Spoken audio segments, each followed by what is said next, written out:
Hello and welcome back to the Metro Grid. My name is Andre. How is everyone doing tonight? It is the 28th of January. Hold on, one of these buttons should work. There you go. It's the 28th of January. We're almost at the end of the month, aren't we? That's pretty wild. I felt like it went quickly. Maybe it did. I don't know. Time is weird. How's everyone doing today? Yo, Vincent, how's it going? Yo, welcome. How's your evening? Oh, looks like Andre's going to be playing the board today. Oh, looks like people are literally trolling me in Netrunner DB. See you next week, Andre. Interestingly enough, I'm kind of excited. How's it going, by the way, Pickwin? I'm actually kind of excited for this deck. I think there's parts of it that are really cool, and I'd be excited to play. And there's parts of it that make no sense. Interestingly enough, so this is CTZ. This is Andrew Cortez. They stream regularly and build some pretty wild stuff, and then try and make it the deck list of the week. Is Andre baiting? Hold on one second. Is Andre baiting becoming the equivalent of the Ocho of Netrunner? Yeah, kind of. Someone put a snare in your deck, but it only hits you. Yeah, that's kind of the idea here. But for what it's worth, like, so Cortez updated this with the second version of the deck here. This is the correct version with no board that does have 3 space camp. I think it's actually really interesting. But we'll talk about this in a second. I just think it's kind of silly. I don't think that's a surprise, but I think like these two decks together are actually kind of cool. I like it. There's parts of this deck that I think are pretty strong, and I think there's parts of this deck that are also pretty strong. I think there's a marriage between the two that might be even better than either of them on their own, but I don't know. Solom, how's it going? No comment. This is gonna be good. Yo, Giles, what up? How you doing? Okay, so in short, this deck, it's a personal evolution deck, which is always really fun, and you want to play a lot of agendas. This is not actually a deck that's running, this one actually is Obokata, excuse me. I think the other version isn't. Yeah, the other version is just a lot of 1-pointers and even 0-pointers. But this version has Obokata and a lot of the agendas that, you know, do damage. House of Knives represents about 4 damage if you can score it, considering we're personal evolution. You have Flock Entanglement, which can be absolutely wild, but there's no way to fast advance it. Sting is a surprising amount of damage. Personal evolution is really fun. Yo, Solom, it is really, really fun. Yo, Ed, also, how's it going? For the corp, I guess? I don't know. For the corp, I guess. For the runner, like, there's a lot of things that are going to destroy this deck, and I think those things are in the meta, but we'll get to that in a second. But I feel like PE can sometimes be fun. This is also, oh, this is a Mushin PE, so maybe it's less fun for the runner, who knows. For what it's worth, Mushin's rotating really soon, isn't it? That's kind of a big deal. It's kind of a big deal. We also have the Futures Now, which is a really cute card. On its own, it's a 3/1, and it lets you pull. I think you'd either pull Stock Buyback to your hand, which in this deck can get you probably 9 credits, 12 credits if you're really lucky. It can also get you Punitive Counterstrike, which I think is a really big deal because this deck works with this card really, really well. And I could see it actually punitiving people after stealing 1-pointers, which is really cool. Crossing fingers for some Mushin replacement. I imagine you will get a Mushin replacement. I'd be surprised if it costs 0. I think it does need to give 3 advancements though, otherwise it's like, I don't know. Kakarenbo ain't it? There's a chance that it already is Kakarenbo. Mushin's one of the best alt arts rotating. Yeah, Mushin has a really weird alt art. You're right, I totally forgot I had an alt art because it's like, I don't know, it's just kind of abstract. It's like that wavy, wispy face, right? Right? It is really good though, you're right. Okay. Now this is where the deck kind of goes off the rails a bit. We have Gene Splicer, which is a cool card. Honestly, it's a pretty interesting card. You do install Advance with this. If they run it, they take half a Junebug worth of damage. If they don't run it, you can get a point. For what it's worth, I think it's going to be really, really, really hard for this deck to actually score out, but it's always a possibility, and scoring an early Obokata kind of helps you get there. But like, you generally don't have to be that scared of this deck scoring out too quickly. But install Advance on this is kind of the midpoint. And for what it's worth, players will have to play around like it's a Junebug anyways, so they'll generally draw up. Obviously, if it was Junebug, you do more damage, which is cool. Psychic Field is kind of a really big deal, but it's really strange in this deck because of a couple reasons. The Mwanza City Grid, it means that this will get, I guess it's more likely to hit this in Centrals where it does nothing, or on top of R&D, which does nothing and is diffuse. But a big deal is, well, it's actually not that true. I was going to say, like, this is a really big deal when it comes to damage.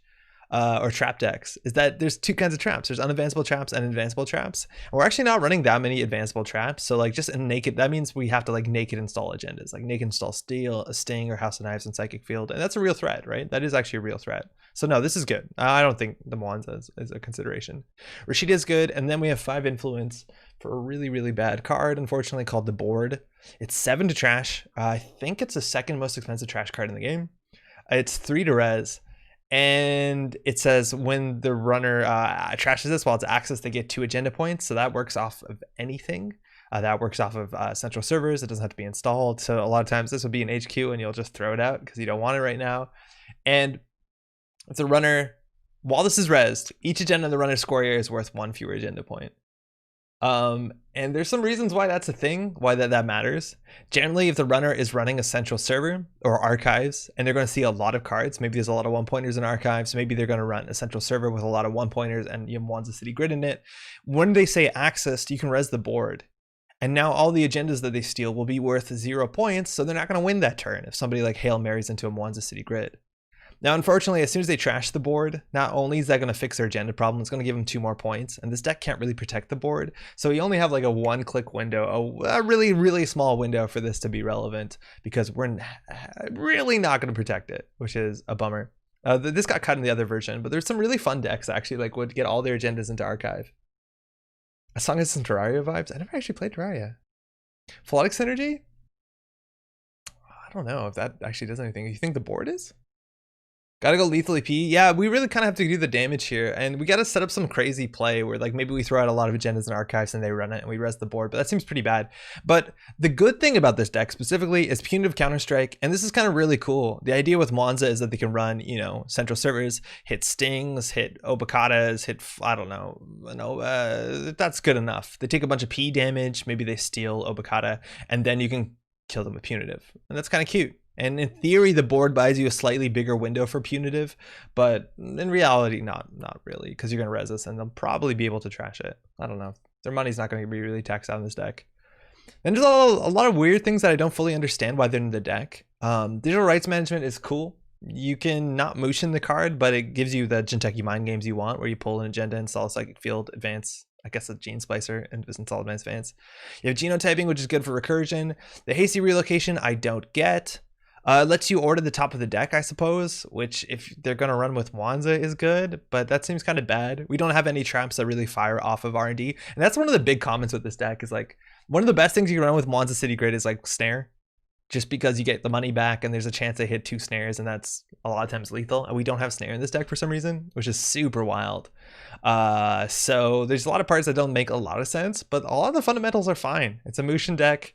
It has Gene Splicer for points. It can scare you with a punitive, which can be a really big deal. Money is also going to be a problem. If they never run Wanza, we're going to be in a big issue. And one of the bigger problems with this whole deck and Wanza in theory is that it loses so hard to Stargate.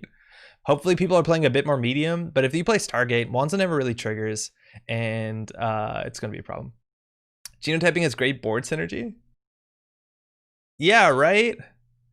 And so does Hasty, I guess. Well, yeah, because you can throw out cards instead of the board. It seems really rough. False lead art and the melange art are so fantastic. Those are really good alt arts that we don't get to see anymore. I guess you do see the false lead one. The melange one is really, really good, but they actually reprinted that onto like the revised edition melange. Okay.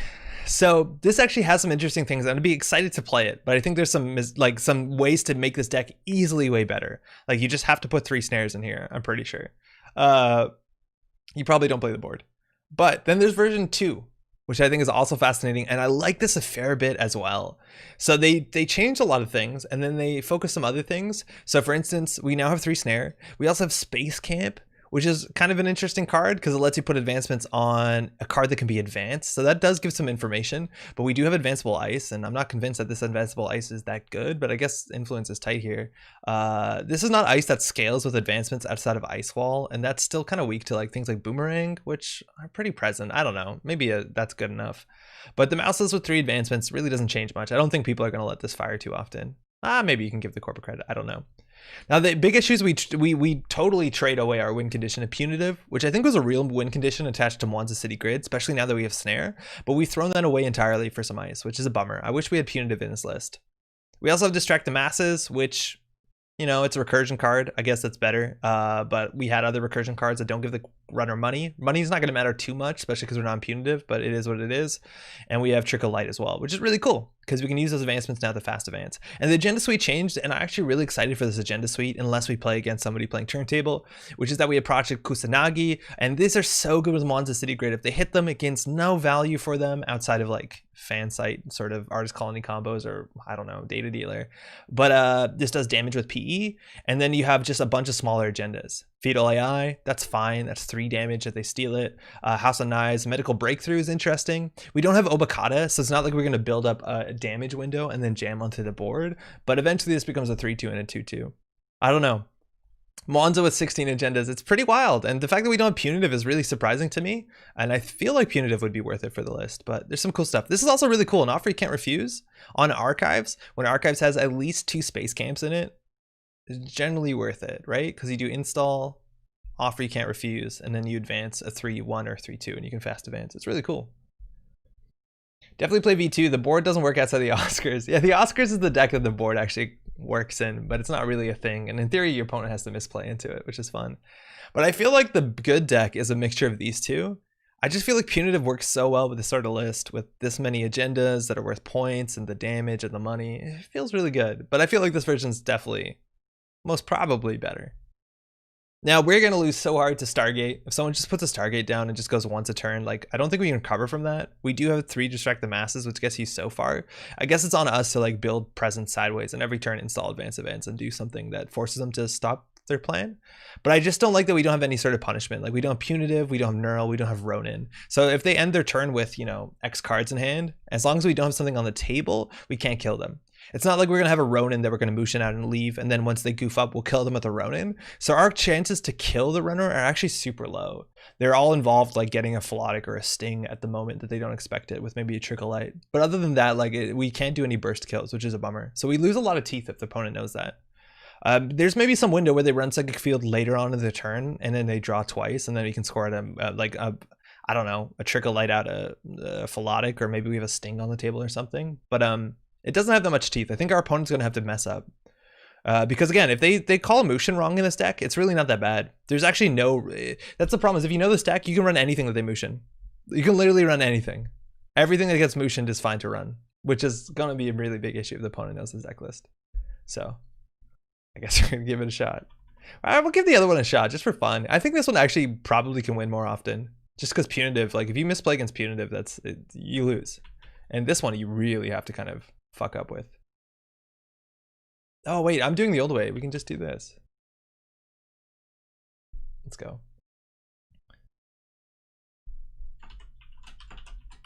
I have a soft spot for PE, Mushin PE, because I started playing right about the time Honor and Profit came out, and I was told back in the day that I played a scary PE, and that might just because I was a new player, and it's hard to read a new player because they don't always. Oh, I did it wrong. They don't always like play in you know the sort of ways that you could expect. I'll say it was to my advantage.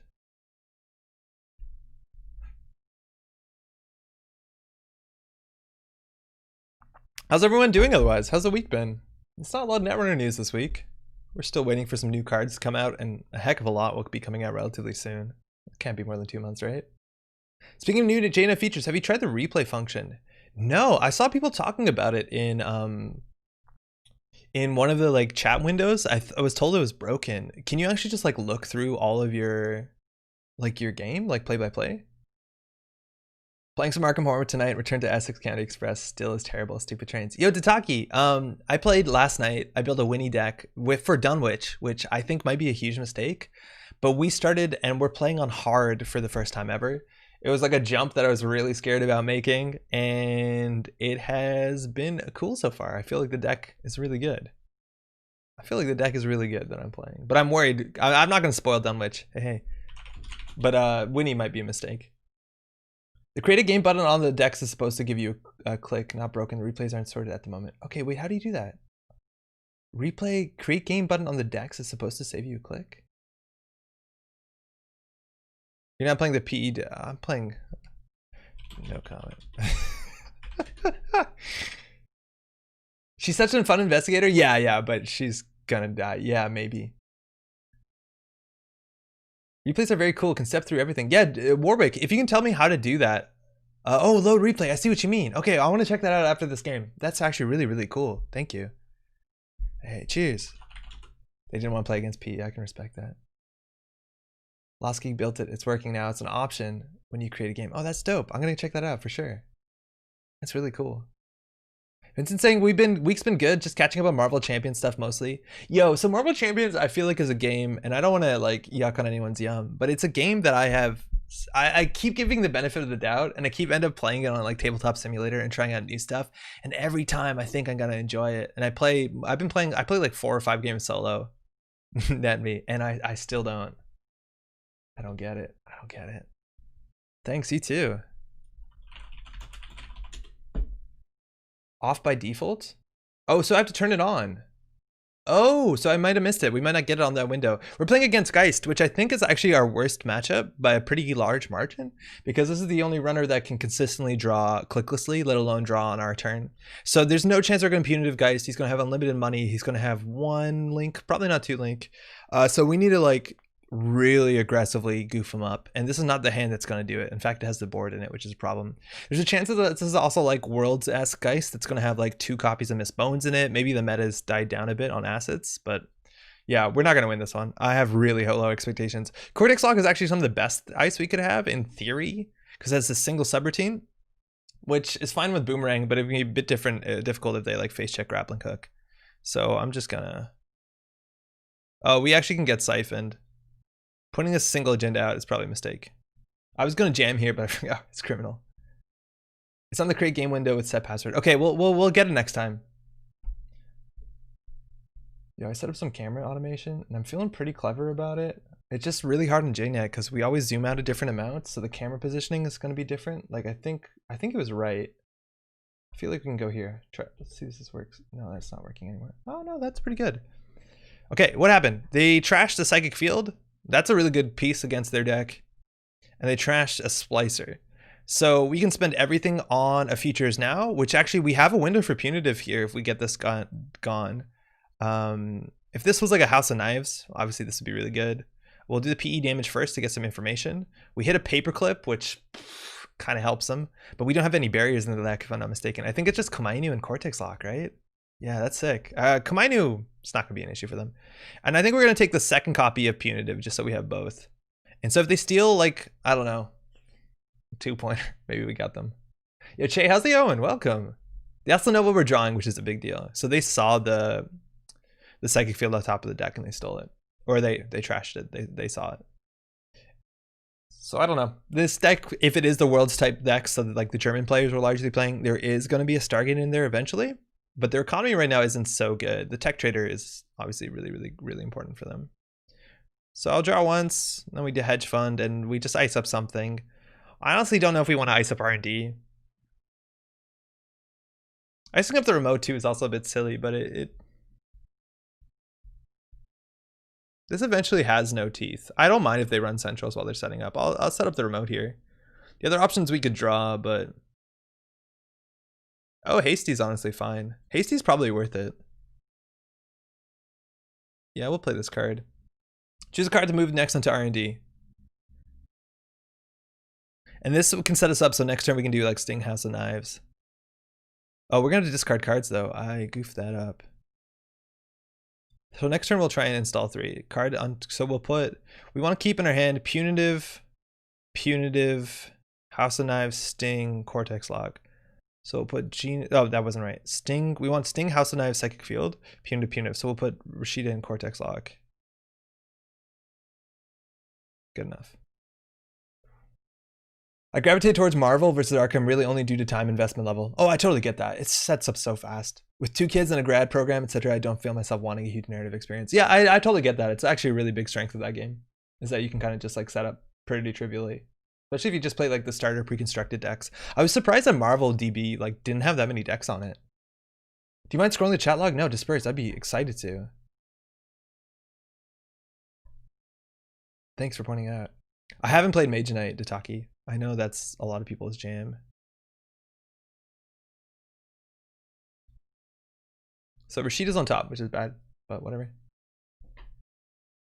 Last day of work, then 3 weeks paid holiday for Chinese New Year. Lots of free time to play Netrunner Arkham. Yo, Che, enjoy it. And also Happy New Year. That's sick. 3 weeks is really good. Okay, we're gonna get diverted here, which is honestly not that bad for us. Oh, it's a bravado.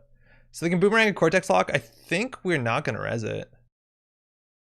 Because it gives them 2 credits and a card. We don't want to do that here. I like Marvel as a solo game just because it's easy to put together, like a solo Arkham game. Yeah, it's really easy. All right, they hit the Psychic Field. Honestly, Sting wouldn't have been lethal here, would it? I'm rolling. Got him. Hit a Gabali, okay. They could trash it if they wanted to. And we don't have lethal here. Was there a chance if they stole an agenda we'd have lethal? I feel like Arkham, you like Mage Knight. Okay. When a player scores or steals an agenda, do X net damage. X is equal to the number of copies in Sting. Oh, we win. Steals agenda, do X net damage. X is equal to the number of copies Sting in the other player's area +1. Yeah, we win. Okay. Well, I don't know why they went to Sophie. Like that was lethal if that was snare. I don't know why they ran that. Weird.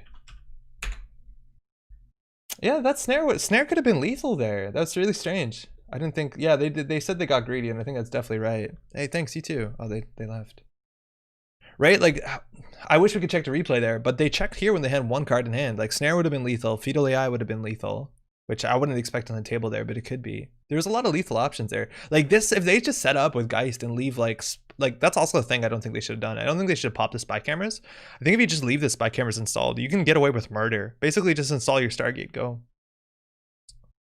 That's wild. I did not think that would happen that way.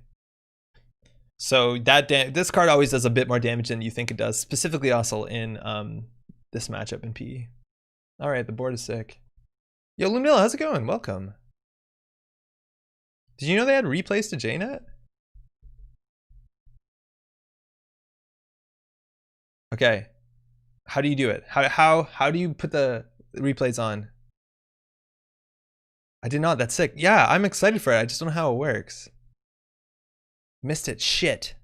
Hey. Do you mind if I remake real quick? Just want to see the replay function.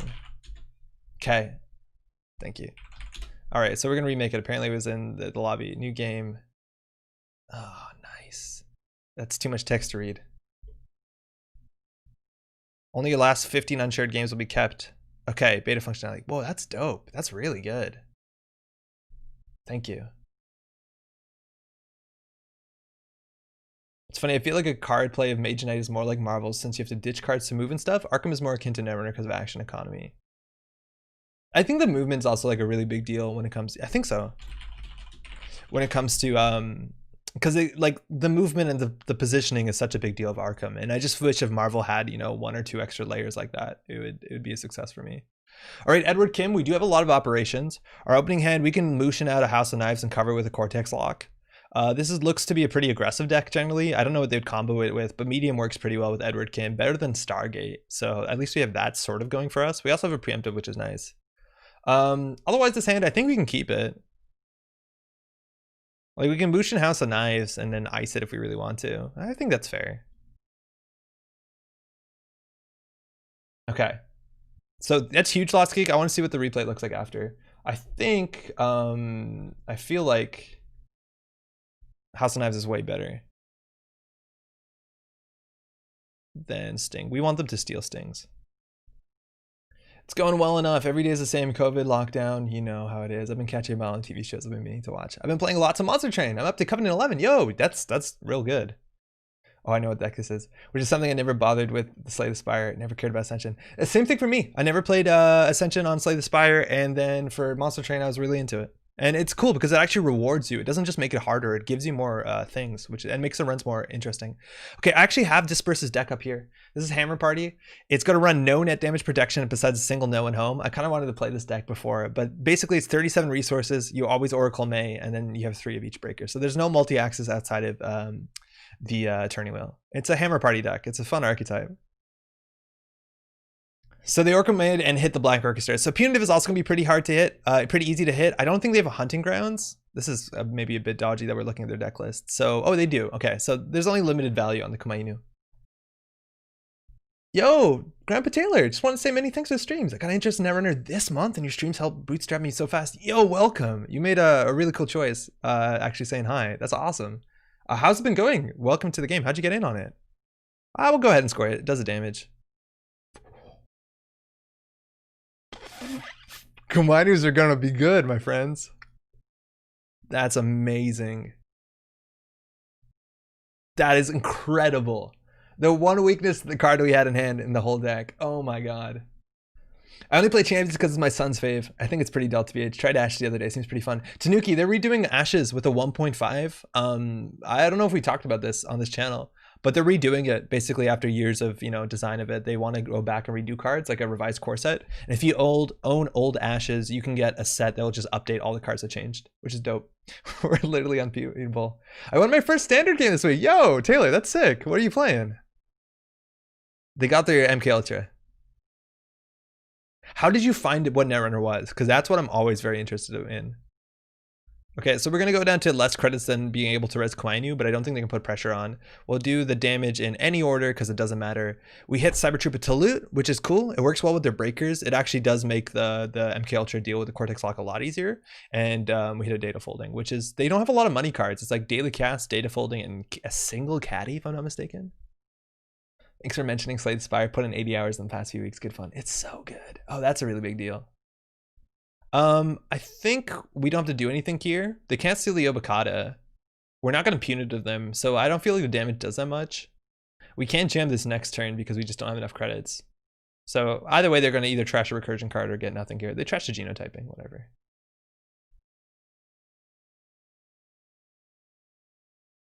Okay. Stock buyback. Okay, that's a card we're just going to lose. I'll draw once. That's good enough for HQ. And then we can kind of just stabilize a bit. We want to get to about 9 credits, which is going to be hard. Yeah, yes. They're safe on their turn, but for what it's worth, that's actually a really big deal. This only prevents or retraces the first net damage, or traces the first net damage. So if we have to do like net sting, or sorry, House of Knives, and then they hit something that does damage, it's going to be a problem. Yo, Pat, how's it going, man? I was obsessed with Slay Spire until Hades came out. There's only so much time of the day, and so many good games. I think we're going to draw once, because if we want to do this, we want to jam. This will actually put us up to 3 points, which might help us. I think we just want a bit more money, because we're going to struggle to res ice and score an agenda here. I got the FFG set in 2014 and played only once. I picked it up again after hearing the people on the Waypoint podcast talk about it. Did they talk about it recently on Vice? Because if they did, like, it's going to get a lot better soon. Well, that's a big deal. Let's get multi-access for them. Yeah, I'm so stoked. The new experience is like so important for players, and to hear like people are still showing up to this game. This is going to cost them 3, 6, 7, 8 credits. Oh, I should House of Knives them first, so they can't just let this fire and trace through it. We can do that all in the approach window before they encounter. Hit a Black Orchestra. Okay. All right, so that was 8 credits. And again, the economy in this deck is pretty lacking. Psychic Field probably goes down for 2. I think they probably know about it since they talk about JNet and Issei. Oh, so it was like a recent podcast.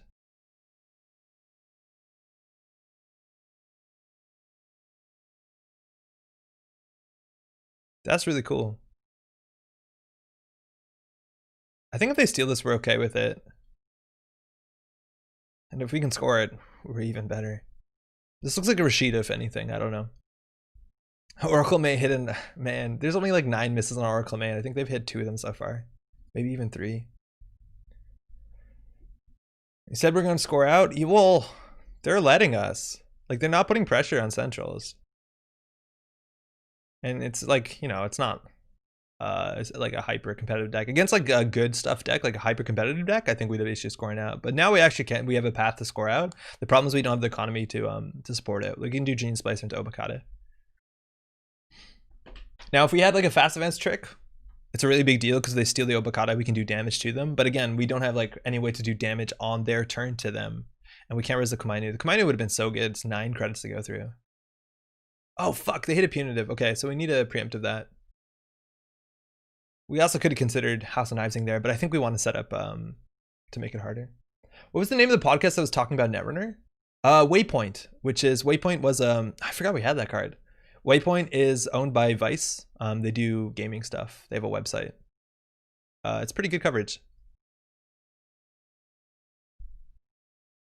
If you like Slay the Spire, the card game Aeon's End might interest you. I played it once at a friend's, and it from my memory, it was like a, yo, I don't pick. Like it kind of reminded me if you played ours, what's it called, Res Arcana, but cooperative. It seemed more like an engine building game than like the RPG-ness you can get from Arkham. But again, I might not be remembering it well.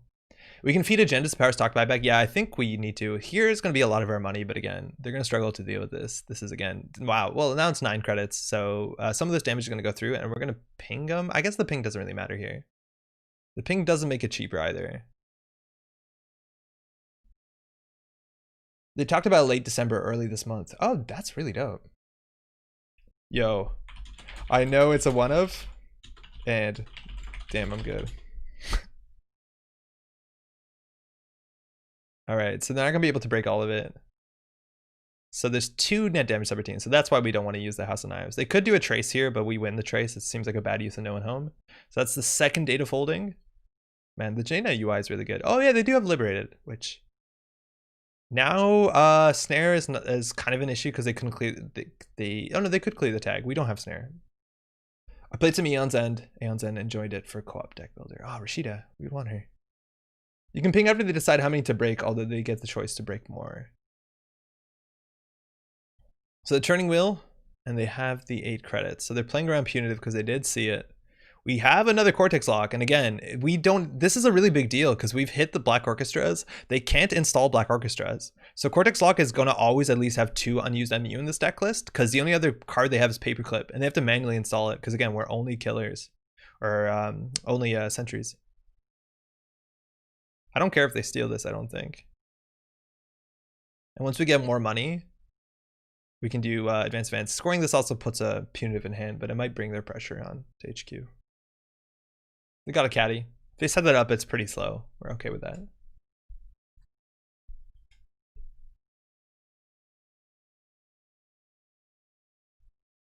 It's going to be a while for this to be good, but at least they don't have agendas, I guess. Oh, they're going for it. Okay. So again, I'll do a damage here. So they can't trace through this Cortex lock. They actually have to deal with it. Lost an Ice Carver. That's a huge hit too. That actually saves them 3 credits every time they go through a Cortex lock. That is worth the install in this matchup.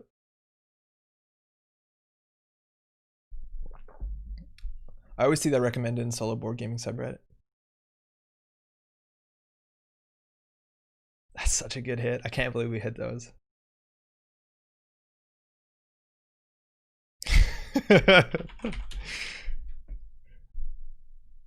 It's been really good. All right, 6 to get through this, and then I'm going to take another damage. We could make this actually more damage if we wanted to. I don't think we really need to. They can steal this. Our stock buyback is now worth 2 credits. Sick. Oracle Mate, that's fine. They can't really install that. Also,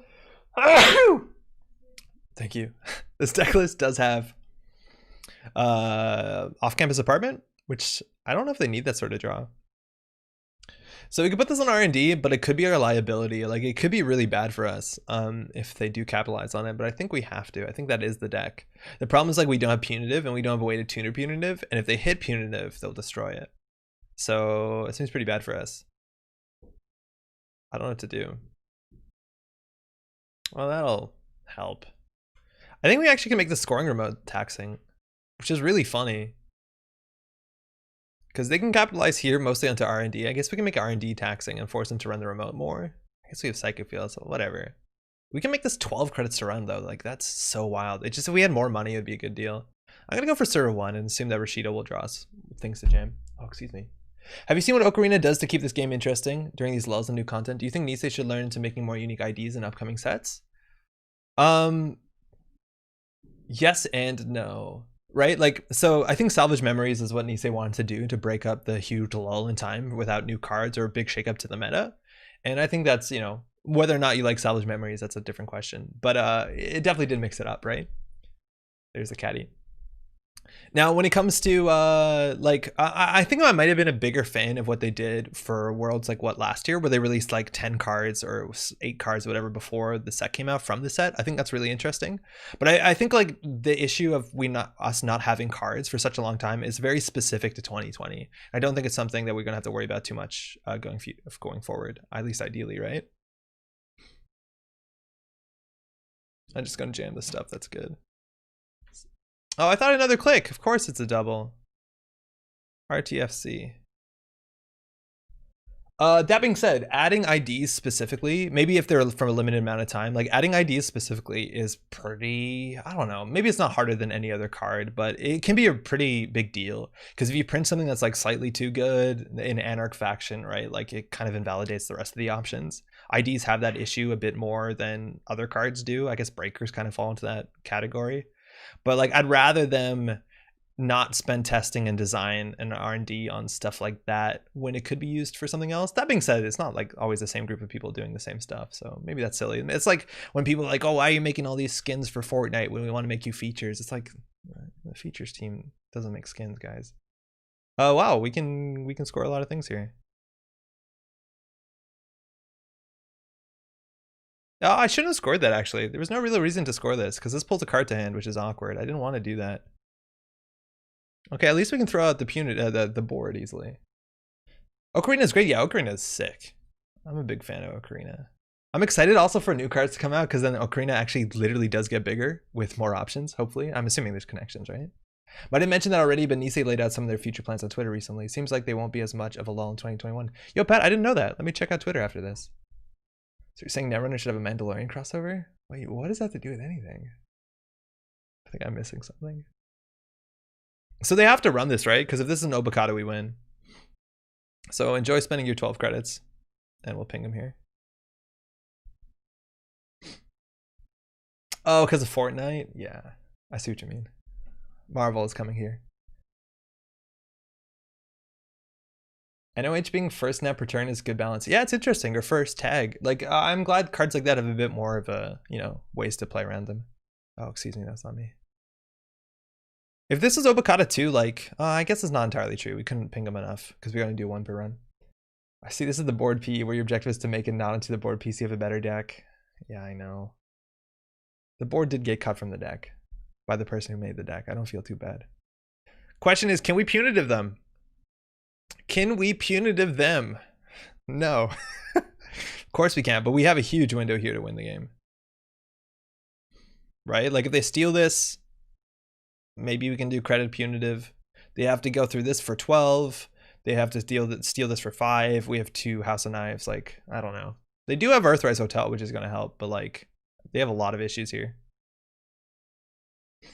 I'm just suggesting that maybe IDs give more interesting choices for different playstyles than adding more regular cards. Yeah, to Tanuki, I think you're right though. I think IDs generally blow the space wide open, just like you said in Ocarina. Just adding 1 new ID creates like entire new game plans.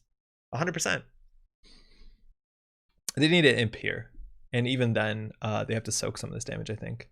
Oh, they pawned their MK Ultra just so that it comes in with Cyber Trooper Tillute? That's technically credit positive, right? Because it's for the whole run?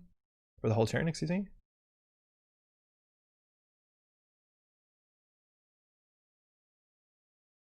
But House of Knives is going to prevent this from being a thing. Yeah, I don't know. It's hard. I think out of anything that I like, I think I liked what they did last year. With like, here's some new cards that are coming out in the set. You can have them ahead of time, especially cards that they thought were going to be pretty meaningful and shake up the meta. But also I think it's really awkward because the new product is like the what's it, the new player set, and I think they need to, you know, keep that together. Also, we know what they are. We know some of them. We know they're like, what's his face? White bread guy. Andrew, whatever. I don't know his name. Steve Cambridge, excuse me. And shit, I forget Terminal Directive entirely. There's only so much space in the brain, and Terminal Directive is not going to take up too much of it.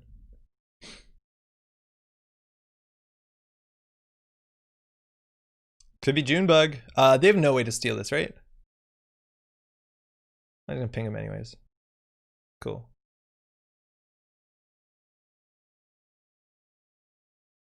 Man, this ice suite, like imagine they had a hunting grounds. This would do nothing once per turn. But also imagine they had that other thing. Make a game. You'd have to draw way more than once more. You have to draw actually a lot more because of the 5 damage. The extra damage here. Because this is actually a 5 damage steal. We scored out. We did it. Good game. Steve Cambridge killed me with siphons and TD. Well, you didn't play Scorpios? Steve is perfect counter. Do nothing once per turn is the name of my new autobiography. Oh man, thank you. We had some sick pings there. TD is the land of Steve, Scorpios, Hunter, Seeker, and then HP 5/3. That gives you extra clicks but doesn't block advancing. I'm not sure if I remember anything else. Yeah, I don't want to spoil like the legacy stuff, but I don't think I remember enough of it. I just think the fact that Steve and Scorpios were in the same box makes no sense. Hey, thanks for the game. Like, what were they thinking? That's so weird. All right, we're gonna do, just for the sake of it, we're gonna try this version, which I honestly think, not that we punitive anyone, could be a worse deck. There's a chance that the version with the board is a better deck just because it has 2 win conditions, and I don't feel like this one has 2 win conditions. This has a hash in it. Can we copy a deck with a hash in it? Oh wait, load replay. How? Where does it save the replays? When you can't see this, but when I open this, it opens up like a file explorer. Go to stats. Okay. Okay. Oh, these are not in the proper order. Are they in reverse order? No. Shit. So we have to literally find it? Sure, Edward Kim. Okay. This is it. Okay. View log. Download replay. There's not enough room on the C drive to share this JSON file? What is going on my C drive right now? What? I have 532 kilobytes of space on C drive? What is happening? How's that possible? Okay, give me 1 second.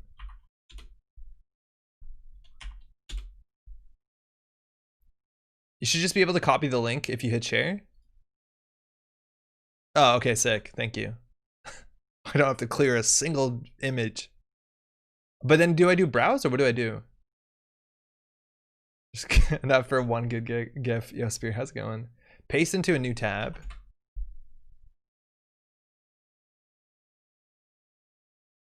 What is this?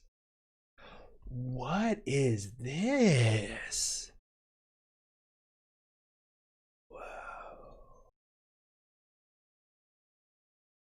Oh my god, this is sick. Are you serious? That is amazing. What? What? That's sick. And you can share these to anyone?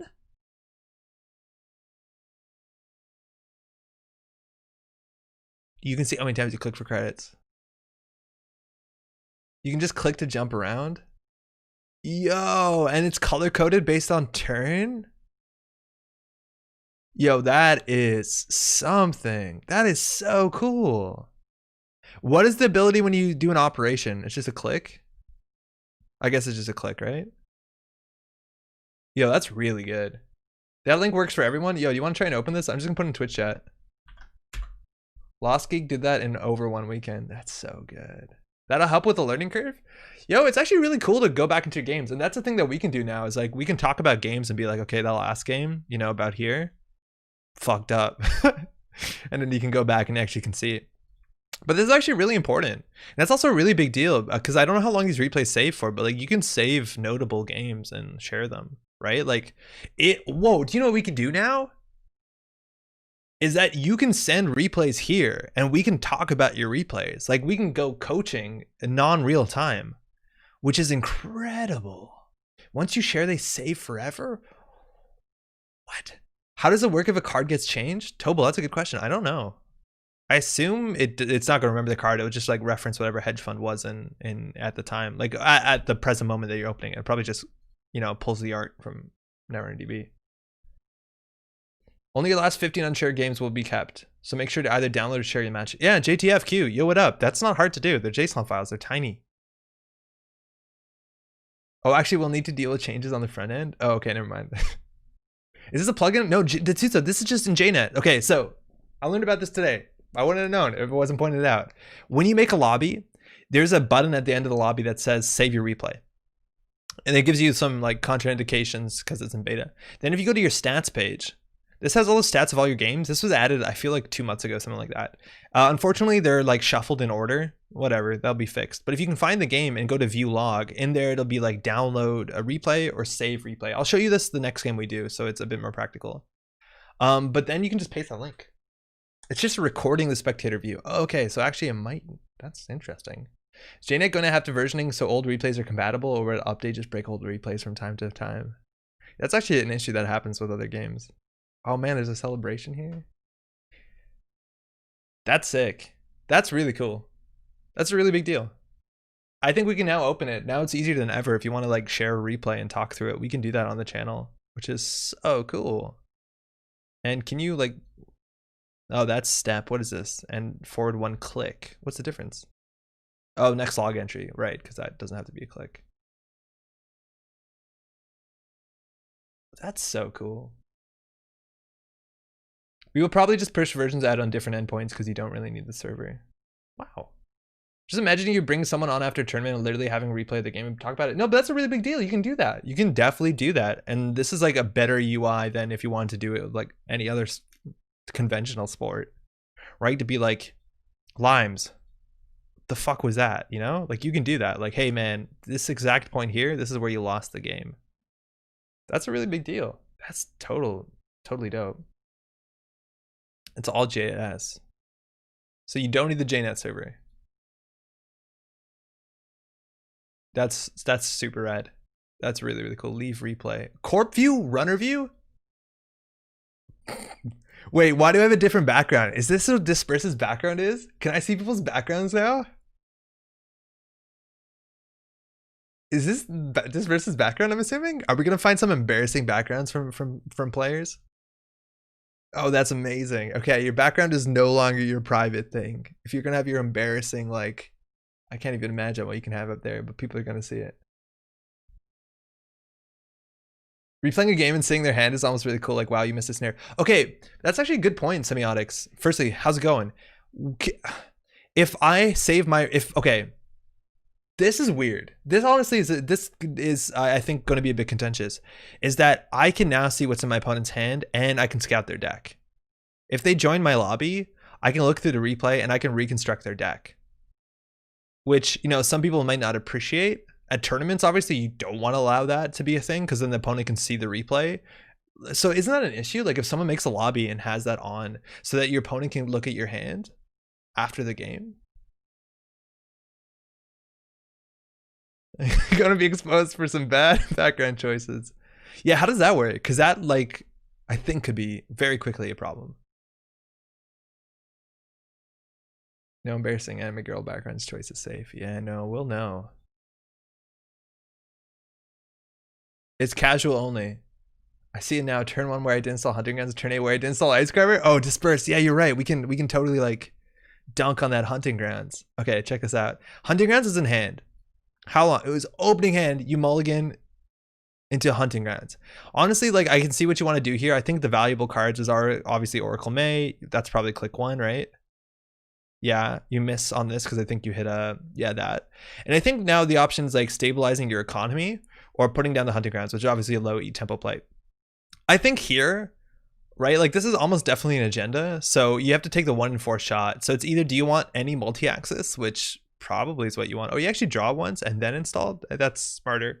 Now, when you have 2 daily casts, though, I don't think you need to do that. This is not a fast game. I don't think I'm gonna rush you on econ. So when you have 2 daily casts in hand, I think you actually do end up playing the hunting grounds, or you play one of these that you'd be more upset to lose, because then next turn you hit with the Oracle May, right, and then you can install your daily cast. This doesn't seem like a sort of deck that is going to care about economy too heavily. I know I have punitive in it, but like if you lose one of this, because you're definitely gonna take a net damage next turn. So yeah, I think maybe you did goof it, but you lost the 1 and 4. That was like a really big problem for you. Rain is judging you. Reina's always judging. I do like that Reina art a fair bit. This background is distracting? Yeah, hi Stricker. You tell that to disperse. That was their choice. They made a horrible choice. I like this art though. I do like this. I do like the plainness of this a fair bit. And I know it's a bit busy, but we've got so used to it. It doesn't really bother me. You see whether replay is on in the join screen. Oh, okay, cool. So you can fight about it. That's good. I thought it was just that list of them that you could choose from. You can custom background on JNet? Yes, you can. Yeah, I think you can. Pretty sure you can. I know people also do just like some sort of, I'm going to say something that's probably technically not correct, but they like do some sort of like extension work where they edit the image themselves on Chrome or what have you. That's a way to do it, but you can, I think you can put your own backgrounds. I know you see for a lot of people that have like channels and stuff, they'll have their like, you're tuning into like, what's his face has his own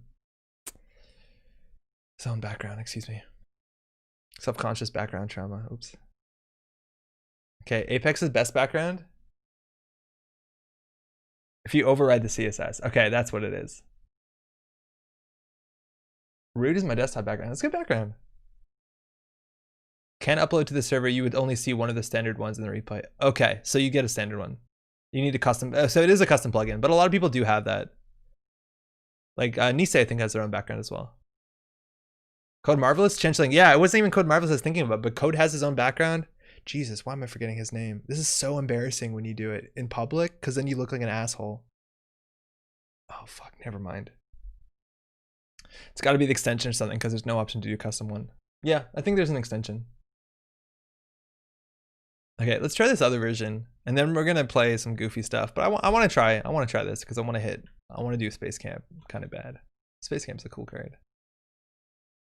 The replay function is next level. That's so cool. Does it mean we might see custom backgrounds for major virtual tournaments? We do. 421. Classically we have.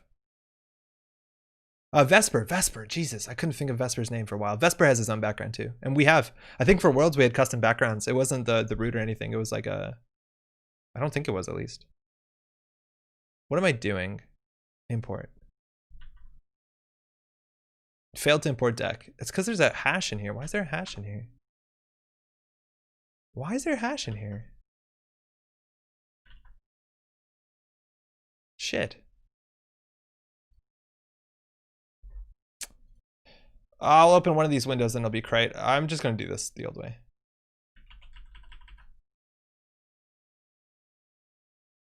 That's not right. Okay, hold on. It's my first time with JNet. You have to give me some patience. CTC by far 2. Jinteki personal evolution. All these cards. Let's go. PSK background or bust. Yeah, we have that, like, it's hard to see because we got a new web camera, but there's classically a PSK back there. Classically. Yeah, you barely see it because now the positioning of the web camera and the focus is like really soft. That's been up there for a long time. Maddie drew that very lovely image. I think we're going to replace it at some point soon. I'm hoping to, I'll leave it a surprise, but it's going to be Netrunner, right? Cool. Where is it going? Nice. All right, let's go. Yo, I set abundance to move my camera around and I feel like such a king. Huge difference. I'm gonna save replay. Hell yeah, I'm saving replay. Okay, we're good. Calfa had custom backgrounds too. Yeah, Calfa did. Hey Andre, yo Enrique, how's it going? How's your work been? Okay, so to get the background under the BB code, under actions, code import paste. PSK's been my desktop background for a while. I wonder if we're ever actually gonna see PSK like more tangibly in Netrunner. I think it's hard for Nisei, but whether they're actually going to show up as a runner, because there's like a lot of flavor codes from PSK. All right, Valencia, 51 cards, so it's not the mill kill, but we'll get other kills. I think Wands is actually really good in this deck. It's better than the other deck. Shame we don't have Punitive. I'll keep this. I think we can do like double Psychic Field and then Rashid's. Oh yeah, I should have walked through the section. But when create game, there's a button on the bottom that says like take replay. Shit. The runner runs archives and there's no ice. Do they have to access? No. You can say, do you want to access? Like, and they say yes, then they're committed to access, yes. But they can still like get to the right before the successful step and jack out. The amount of ice doesn't in theory matter because there's always still a jack out point before any unice server. Okay, nothing to motion. I'm actually I think we're gonna hedge fund here because if they hit a psychic, oh no, if Rashida lives, we're fine. See, let's get apocalypsed.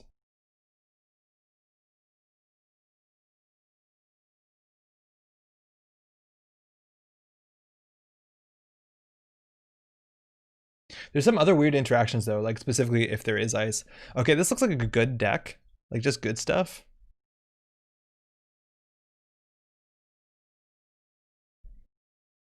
I kind of want to motion at the fetal. I'm hoping that if they steal it, nothing bad happens to us. A lot of testing cybernetics, losing and just giving up and going to Jinteki instead. Oh, Henrique, cybernetics is such an uphill fight. It's really hard, man. Let me tell you, you're fighting this valiant fight that so many other people have fought. I think the best I've seen so far, I've had worse in hand. Nope. They want to steal, they take another damage. But the best I've seen by far, I think, is complete image. So they lost a mining accident and a paperclip. If they want to steal it, they're going to have to pay 2 credits, which is only 1 credit with bad pub, and take another net damage. And this agenda is like kind of a big deal. They hit a 0. That's a really big deal. I thought I've had worse there. And it looks like we're going to get our House of Knives though, which is kind of nice. But this is the thing is like, imagine we had a Ronin or somewhere on the table. The fact that we can't really threaten a kill is a bummer. And assume with lab servers. Lab servers isn't legal anymore, right? Yeah, cybernetics feels like, I think it's actually like a bigger downside for the corp than it is for the runner. Correct me if I'm wrong.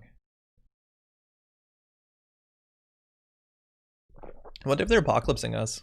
I feel like this is a bad board to apocalypse. I think Rizeki means no apocalypse. Image potential least before people turned it to pointed bans. We actually don't care about bad publicity in the slightest. Oh no, we do. We have breakers. I mean, we have ice. They're econ. I think we just take the bad pub. I don't think our breakers are that bad anyways. Like they still have to pay a fair bit. And then we can hedge fund out this turn. We probably should have actually dinked them with the House of Knives. I wasn't paying attention.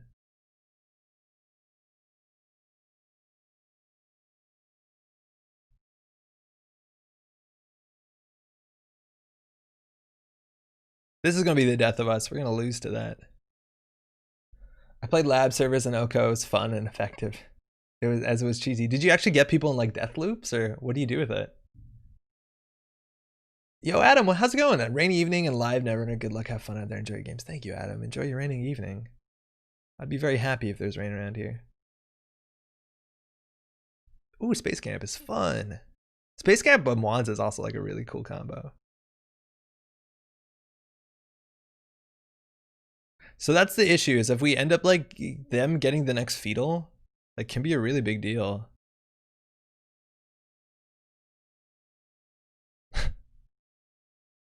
Okay. All psychic fields on the table. They just need to hit 3 stings and fetal. They can do it. Class act. Jesus. Man, imagine we had a viral weaponization on the table. Imagine. That is 5 influence.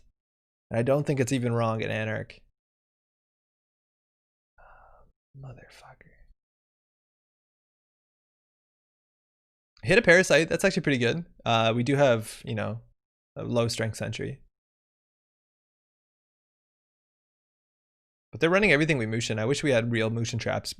We don't. They can run everything we motion. It's seriously the stack. You run everything we motion unless we end up like motioning. I don't know. A snare. So this actually isn't going to do anything. It's obviously not great. It's really not good. I feel like going into something that needs advancements isn't right, but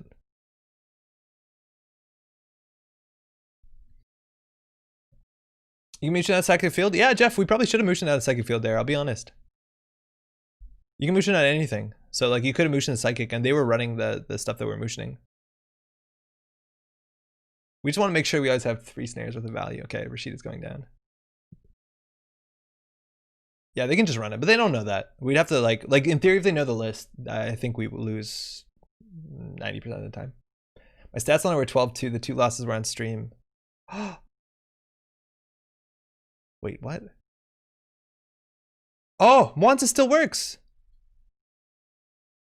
Successful access archives, access HQ, and access the top card of R&D. And this is whenever they access cards. Why are they playing this? The servers are open. Oh man. This actually does work. It says whenever they run access cards from the server, it should work.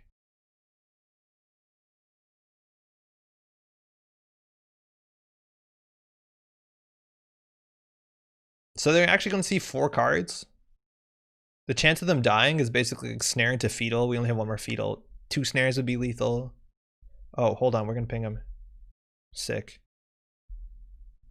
Terrence, what up? I didn't see the list. Do you really need that much money? No, this list doesn't have punitive in it. We don't. We probably didn't need to be hedge funding. I want to keep around 12 credits though for all the snares, but that's largely it. We can dink with House of Knives. So that's already a big thing. If they hit a snare here, we'll win.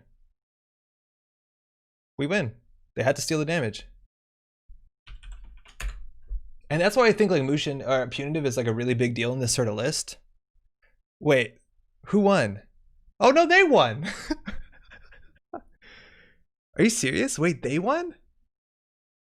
Thanks for the game. Yeah, it's worth noting that the damage from PE itself triggers after the runner scored the agenda, so after they won. So if that was basically any other agenda, they would have died. Wait, we'll check the replay. We'll check the replay there. I thought that this coming up was us losing, but yeah, once lost us the game. So what was in there? So there's a fetal 2 cards down. Oh, the fetal was there. It would have been lethal. Oh no. And then they got flatlined. That is upsetting.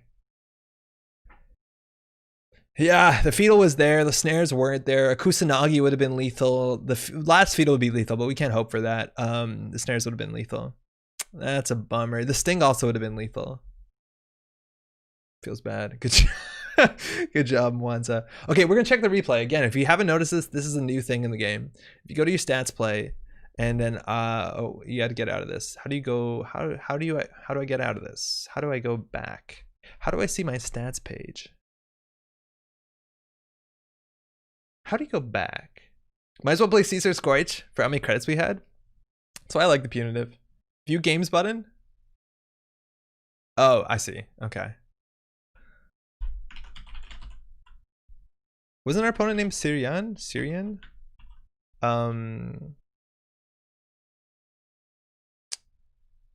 Valencia? I thought we knew our opponent's name. Okay, we have to find it. It's not here. Why is it not here? I thought it was Syrian, but there's no search for Syrian. Huh.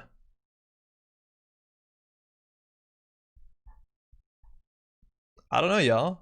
But we can't see the log, unfortunately. It's not here. F5? Yeah, maybe we'll try refreshing. Because I do have 2 JNets open.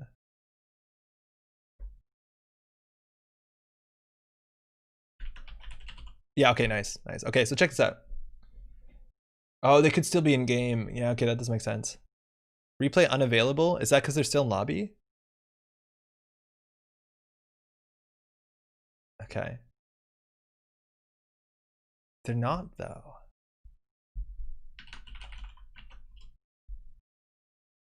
Okay, we'll refresh our way through this. This is obviously a new feature, so it's going to be flawless. Did you have to kill on the second fetal steal? It was too fast. I blinked. Looked like you House of Knife. They run. They would have flatlined. Yeah, I think if they hit basically any other agenda in their deck besides the legitimate 3/2s.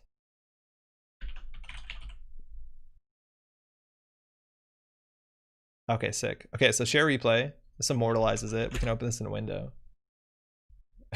That never happens. No, that doesn't happen. So if you scroll down just a bit, and I'm a bit zoomed in, you have this bar at the bottom, and so you can go through the game. So we can actually check what happened here, right? So we see their whole hand. Okay, so the runner ran, dirty laundry. They hit our their Rashida. So they're on 3 cards here, which is already is pretty wild. They double draw up with class act, so they actually only take 1 of these cards. Wait, what?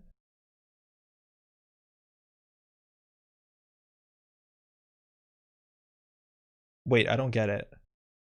They have 3 cards in hand. Do that. So they should only have 4 cards in hand. How do they draw 2 cards? What am I missing here? They have 3 cards in hand. They draw.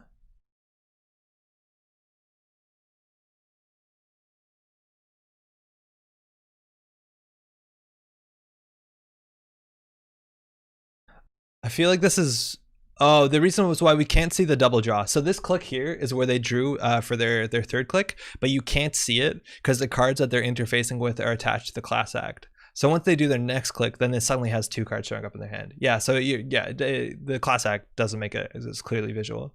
And then they run here, and they have 4 cards in hand, okay? Let's go through all the chat logs. So act before the run, okay. I res Mwanza, I very awkwardly ping them. So now they're on 3 cards. Okay, so let's see how bad this is. So they hit Distracted Masses from HQ, okay, R&D. They stole a Sting, which is 2 damage. So they're on 1 card on hand. So here, if they steal, basically, if they hit a 1-pointer, they don't die, do they? No, they don't die. Okay, but I think they steal another agenda, don't they? No, they don't. Okay, so actually it wasn't as bad as I thought it was. And they hit that 2-pointer. So they need to either hit a Fetal, a Snare, or another 1-pointer would have just, the game would have continued on. If we had a agenda on the table, we would have scored out. So we didn't get as robbed as I thought we did. Because I thought they survived off the last card in hand from, like, I thought they got to 7 right with the PE damage.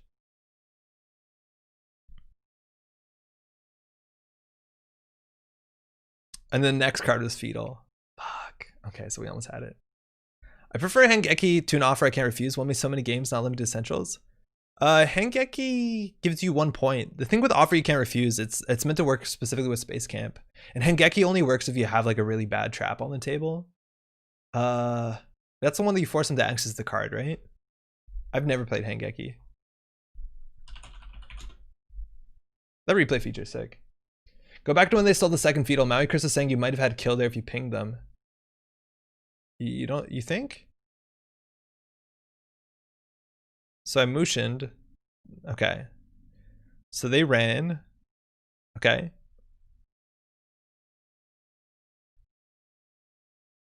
No, I wouldn't have a lethal there, right? Because this is 3 damage. What happened here? What? Okay, hold on. We'll go through chat logs. So I hit 1. I do hit them with the House of Knives. And then they take 3 damage. No, we did it. We did it. Yeah. No, they had just enough. And then class act fired. That's what I was confused about. Yeah, so no, they had exactly enough. Choose installed corporate. The runner may access that card if they do not remove Jinteki from the game. Otherwise, add it to it. Oh, it's -1 agenda points. Okay, that doesn't actually help us win. That just helps us not lose. It does work well though with things like Philotic and stuff like that. But the point about the other card is actually it's going to help us win. It's kind of a meme card though. Like I don't think this is, you know, incredibly strong deck. Fuck you, Andrew. I'm gonna do one more though with it. Yeah, one more card. I noticed a lot of new games on NRNDB since they implemented the upload feature on JNet for published decks. Not sure if that means more players or just means more folks are incentivized to publish decks. Yo, Anthony. Yeah, I don't know. I feel like there's a lot of, like, the amount of people publishing decks on right now in NRNDB is like way higher than a lot of other games that have DBs up for them. And maybe that's because it's a competitive game, not cooperative game. And I don't know about some other games, but like looking at Doomtown, it's not really a thing. I looked at Arkham is kind of slow. Marvel is, I don't think, is pretty slow. This has a lot of stuff. The thing is, like, the crowd that is posting lists, I feel like it's a very specific crowd to right now. Like you see a lot of new names. And you also do see a lot of the same people participating in the communities, like writing posts, reviews, stuff like that, which is really cool. But there's a lot of players right now who classically did post their like good stuff deck lists that aren't playing or posting deck lists right now, which makes a lot of sense considering we're between stuff. But like the fact that all these like really like that's such a big feature was added right before hopefully a lot of new players come to the game. I think that's a really big deal, and I'm excited about that. Let's do one more. Hell yeah, we're saving the replay. Let's go. Maybe still influx around the Cyberpunk 27 people who found A&R. I don't think those are any people, are they? That was actually like a thing. Like I was excited to do Netrunner stuff about around Cyberpunk because I thought it'd bring people to the game, but I'm not convinced it did. I think Cyberpunk might have actually done a disservice to the idea of Netrunner. I don't know. I don't know if I've seen anyone who's been like, I've came here from Cyberpunk.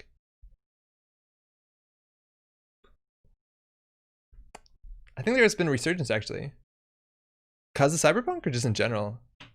Because I feel like there's like 18 games is a lot of games for a point in time where like I don't think there's like, as opposed to like when new cards come out, new sets, there's generally a bump in games, and there shouldn't really be a bump right now, but the numbers are good. You think there is due to Cyberpunk? Maybe I'm just a pessimistic dick. Maybe there is. We are against Haley. Haley generally sets up a bit. You want to get that pro card early. We can definitely keep this hand. Double Sting is pretty good. I think no matter which way you slice it. We'll slice it the good way. Oh shit.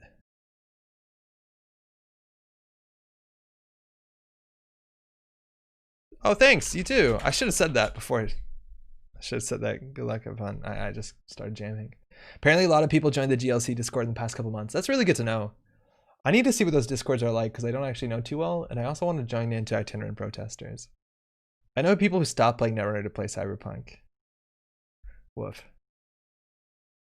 There's the setup I'm talking about, right? Like a lot of things to do when you're Shaper.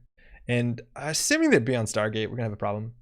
I only enjoy playing sweaty tryhard Russians. What? What do you mean?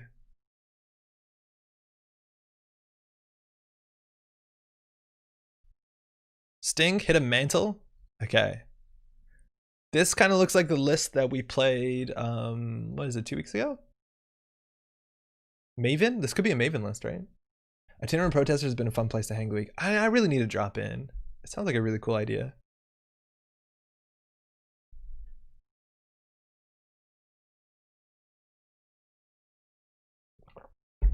All right.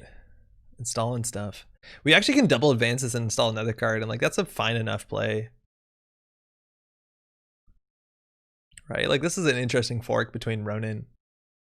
I think it is your list, Jazz. It looks like your list. I don't think you see a lot of Mantle otherwise in Shaper lists.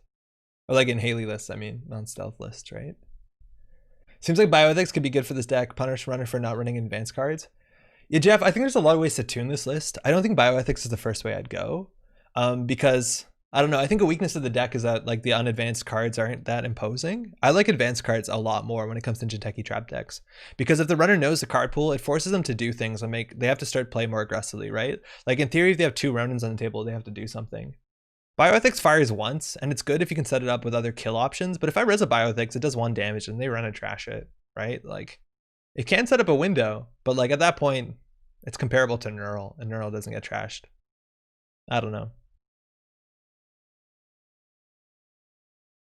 And I don't think we can afford hostiles and stuff. That's fine if they steal that. That's actually the best case scenario for us.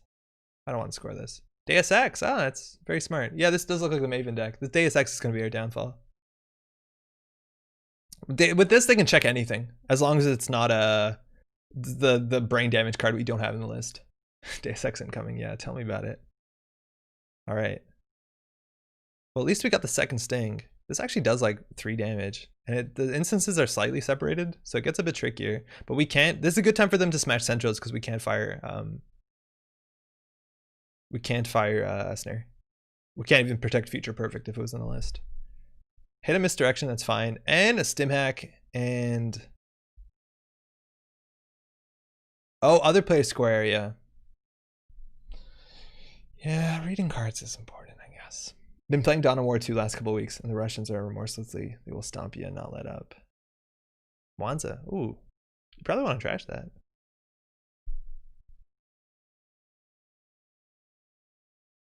Shit. Now we have a 2/2 though. Take that, Clot. And we kept our important card.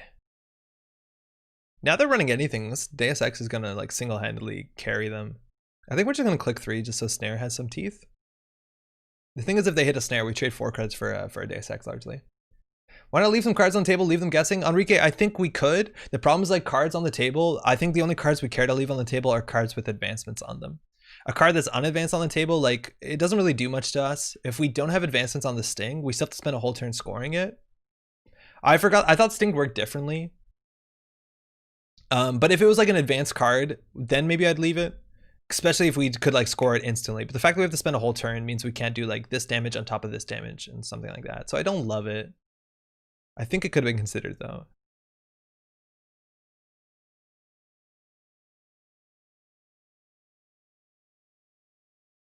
Well, we know this is some damage. This is gonna cost us. Could be a snare? Yeah, sure, it could be a snare.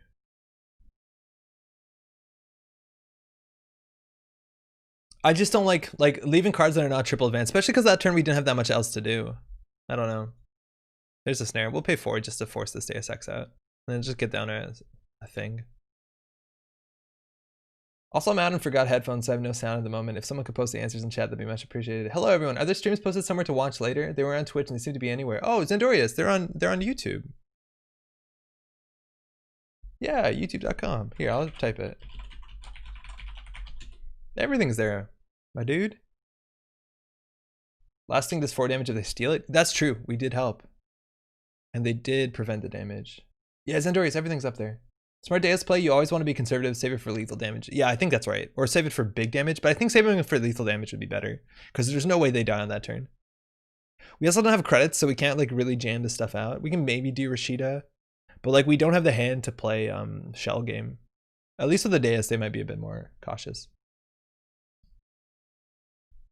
I can't believe Zendorius said I can't hear you, and then I try to talk to them in response.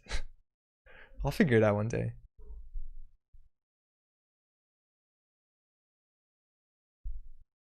This list does have a Stargate if it is the Maven list, and right now it looks like it easily could be the Maven list. In fact, we've seen a Maven. I would say we're looking at 90% Maven list. I'll go 90. I'll do conservative 90. If this fires, it's a really big deal for us.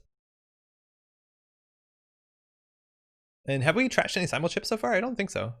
No, not yet. If you go to videos, select all videos on Twitch, you should be able to see them. Yeah, Giles, but they only last for like a month because I'm not affiliated on Twitch because I co-stream. So I don't have like infinite archives. Yeah, there's a Stargate, so that's how we lose. We have no way to deal with this besides ice. They can stop us from drawing ice. Our ice is also way worse than the other version of this list. And the fucking once is useless on RD now. At least we will sort of break the window. And they know we're drawing a psychic field. Oh, actually we could offer You Can't Refuse into the Monza. Maybe it's not awful. It's pretty bad though. Oh, sick. I guess we just get Stargated all the time and hope for the best.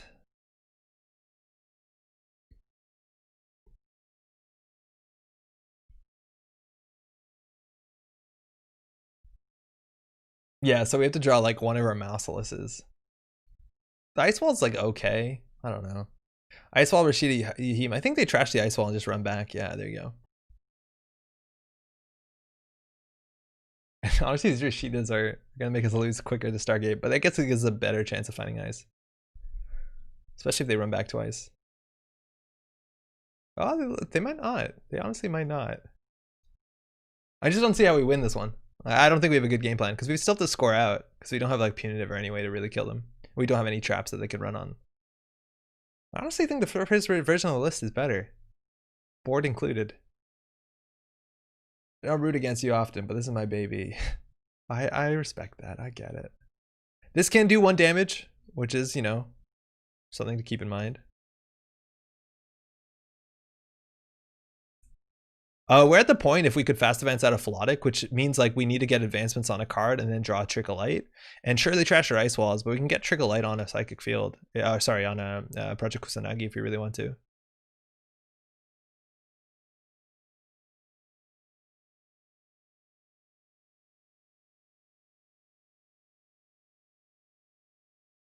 We could also distract the masses to get back in some cards. This is not terminal. There's a chance that this is the best place for this card to be in our hand. Icewall Mouseless Motion. Shit. Mouseless is pretty good. It's high strength. It's like 5-ish credits for Angolo. Maven's going to require some support. Their MU is goofed up. They haven't found a single net chip. I think the Mouseless goes here. Maybe they don't want to fuck with Mushin. I don't know. Wonder how long before Twitch is a ritual to join, like being initiated to the Brotherhood kind of thing. It's honestly like pretty easy to join. Then you need to like 3 viewers, which maybe that's not always that easy. But yeah, you need like 3 viewers on reg. The thing is like, the only thing that I could stream exclusively to Twitch, or not exclusively, I could stream to Twitch, and then all the content I put on YouTube has to be delayed 24 hours. And then I could do like, you know, you could sub and we could do emotes and all that fun stuff. But I don't know. I don't think I care about it. So we got an ice wall. I think we're gonna score the house that Knives at.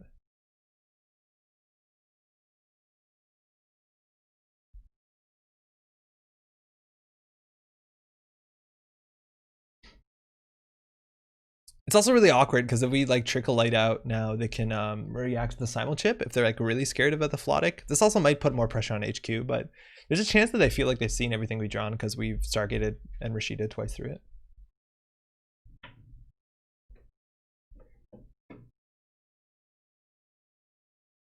I don't know.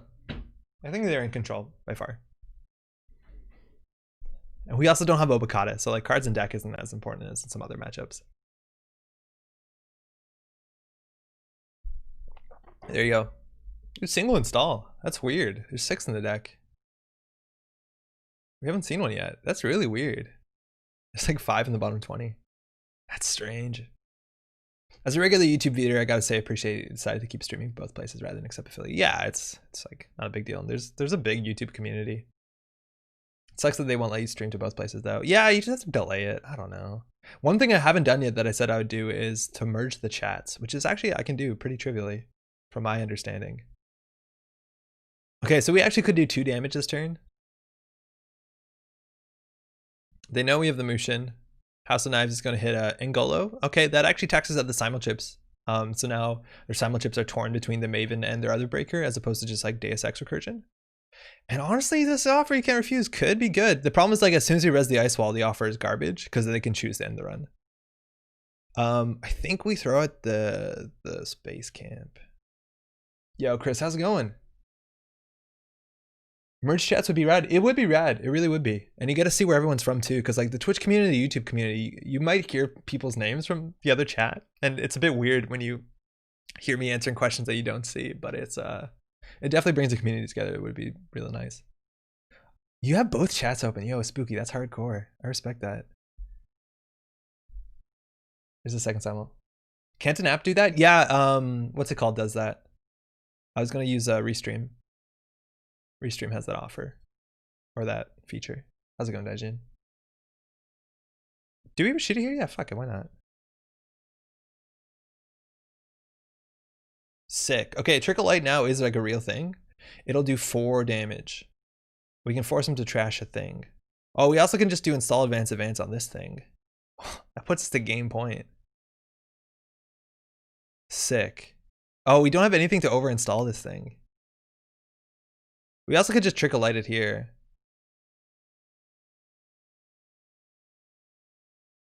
Do they have Clot? I'm gonna wait a bit. YouTube's so easy, I'm pretty sure it loves and cares about my well-being, like Monsanto. Yo, it definitely cares. Dude, it wants you to be happy.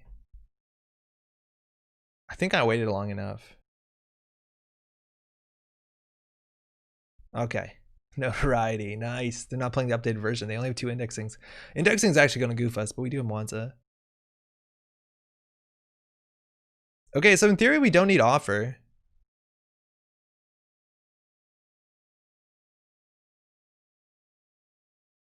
In theory, we don't need offer.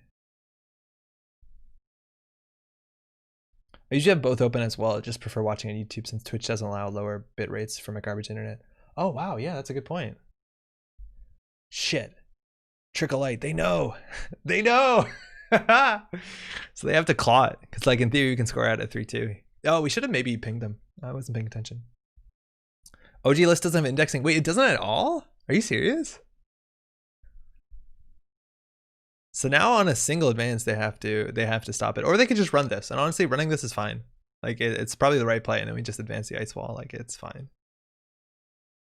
We also have a play where we get enough space camps into archives, and then we like, you know, offer them into archives. Oh, nice, they're doing it. Wait, hold on, I want to ping them.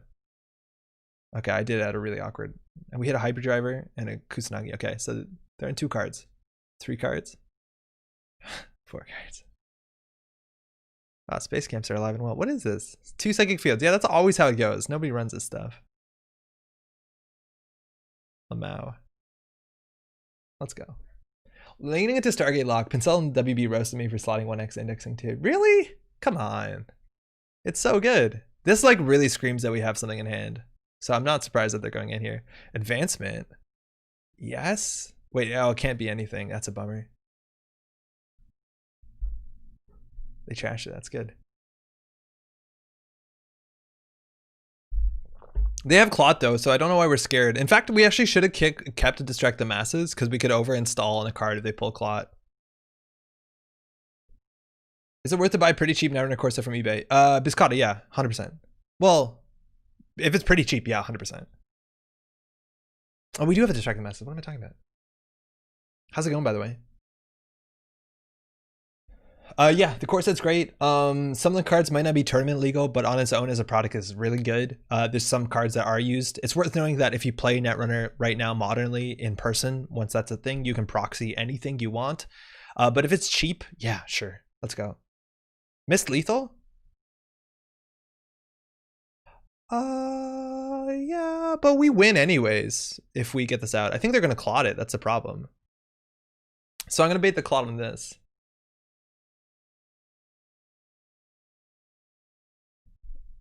Like they have Clot, right? So like we want to bait it out. Yo, Ken, how's it going? Scoring out? Because they have to pull Clot here. Well, not technically. They have to pull Clot in the next advancement.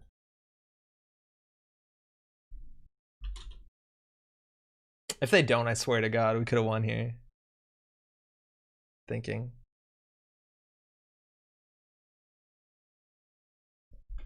Yes! It's really awkward because they have to trash another card. They have to eat the Rozekis, which is not a big deal. They have 25 credits, but whatever. How's it going, Bids, by the way? Yeah, they have to pull a Clot out here, which is fine. Oh, from hand too. Is that honestly good? Is that good? Put less cards in hand? So we can't score this out.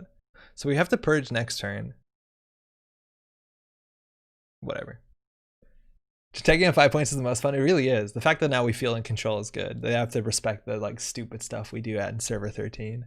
I do agree with that.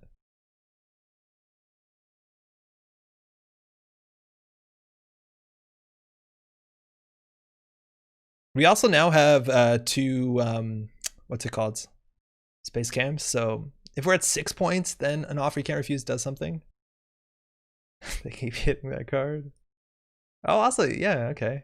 They're gonna struggle for real breakers soon. Wow, if we actually, okay, hold on. Let's talk about this. They have 1 simul chip in the bin, 1 on the table, and they still need breakers to win the game.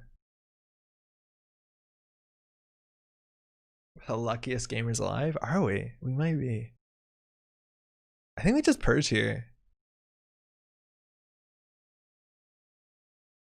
I don't know. We have been getting really lucky on HQ.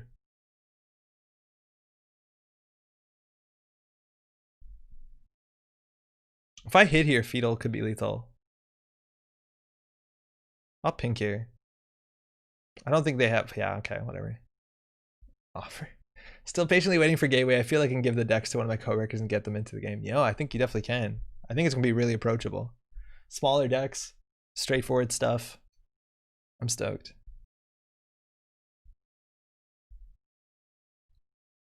Deus Ex! Okay, so they don't play another simul chip and this survives. Trickle Light, what's happening? What's happening? They have 1 click. It's 1 in 5 to win. They've made like 8 runs on HQ.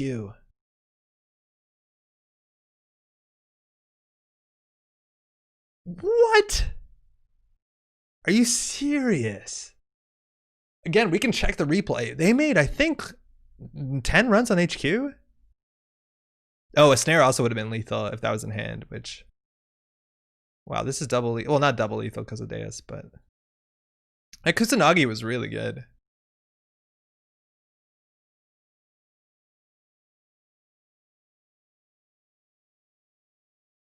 Wow, that was wild. That was incredible. It was in there forever. I don't know how that happened. Offer? Oh, we can't really offer. Offer is not going to do anything, Mark, because they can refuse the offer and then we just get 6 points. Offer actually won't work. Because if we offer archives to get the space camp, like they can just say no, and then we'll be on 7 points. It doesn't help us. If we were on 6 points, you're right. Offer is the stylish way to do it. But yeah, they can always they can refuse. They can refuse. Yep.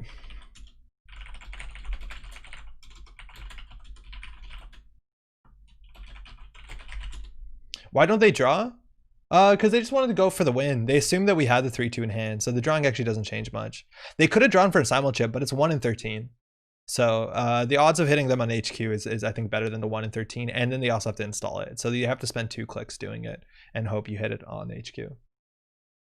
I think they played that perfect, sacrificing Claude to get 4 safe access on HQ, purging Telegraph, you had points. Exactly. And you know, for what it's worth, if we didn't have it in hand, I think we still would have done all that and we still would have purged. Just to like goof with them, to force them to do all that nonsense, but we did actually have it. I think if we didn't have it though, it's still the right play. Yeah, they assumed and they were right. Like I think they did all the right plays, but it just didn't work out for them, unfortunately. Like you can make the right play and still lose. That's Netrunner. Yeah, we can again check the replay, but the amount of shots they had on HQ was absolutely buck wild, and they didn't get it. 10 agendas, man. That's good. This thing does what, 6 damage? Take that, Deus Ex. Could have gotten an extra turn with Claude. Did you have the breaker? Oh, you need the chip. Oh, I see. Oh, I see what you mean, because they did actually destroy their Deus Ex. I think so, yeah. Okay, never mind. I think I'm wrong there.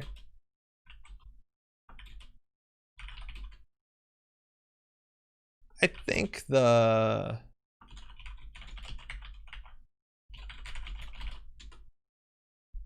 Never mind. I see what you mean there, because I forgot that they traded their Claude pressure for the Deus Ex. I feel like trading their Claude pressure for the Deus Ex was wrong, because otherwise we have to do something on the board. That they could have just had access to Claude and then drawn up and played the game, the rest of the game, and tried to get like a way through R&D. Now the biggest issue that they did have is that there were 2 simul chips in, and both of the breakers are in the bin. And we had technically 1 ice wall left. No ice walls left, but we could distract those back in. So I don't know. Actually, I think I forgot that this came at a cost. That was actually pretty strong. This is why multi-X is important though. Yo, play indexing, huh?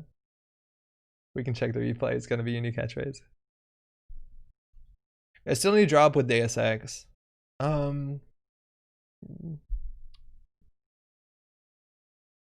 do you mean? What would you say I should buy after the next core set? So Biscotta, it depends. Are you just getting into the game? Because there are new sets. There's going to be like a starter set for like newer players that's going to provide decks, I assume for all factions. I could be wrong. That are coming out in about 2 months. It can be more than 2 months that Nisei is putting out. It's going to be a really good entrance place. You're getting into the game. Okay, that's fantastic. So it's called System Gateway, and they're meant to be like really easy ways to get into the game. They're going to be new identities, new cards to build, cards to iterate the decks, and it's going to be like an easy thing to get into. You're not going to be able to buy it like in a conventional store. You're going to have to go to like makeplayingcards.com or drive through cards and get them printed to you, which is like, you know, about the same cost. It's not a lot more expensive. Maybe shipping can be bad if you're not in the United States. If you use drive through cards, the shipping's fucking so expensive. I think my mistake of not trashing the keyhole instead of the clot. Stargate? I don't know. Stargate, you can win easy with Stargate.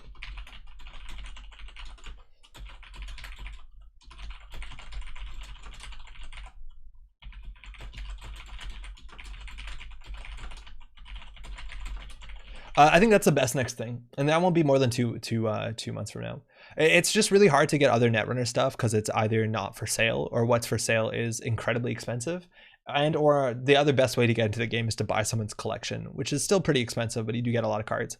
So I would say enjoy your core set if you can pick it up, play it a lot. Wait a couple months and you'll get all the new stuff. You also might get the system base for 2021 that also will be printable. But I'd recommend that over anything.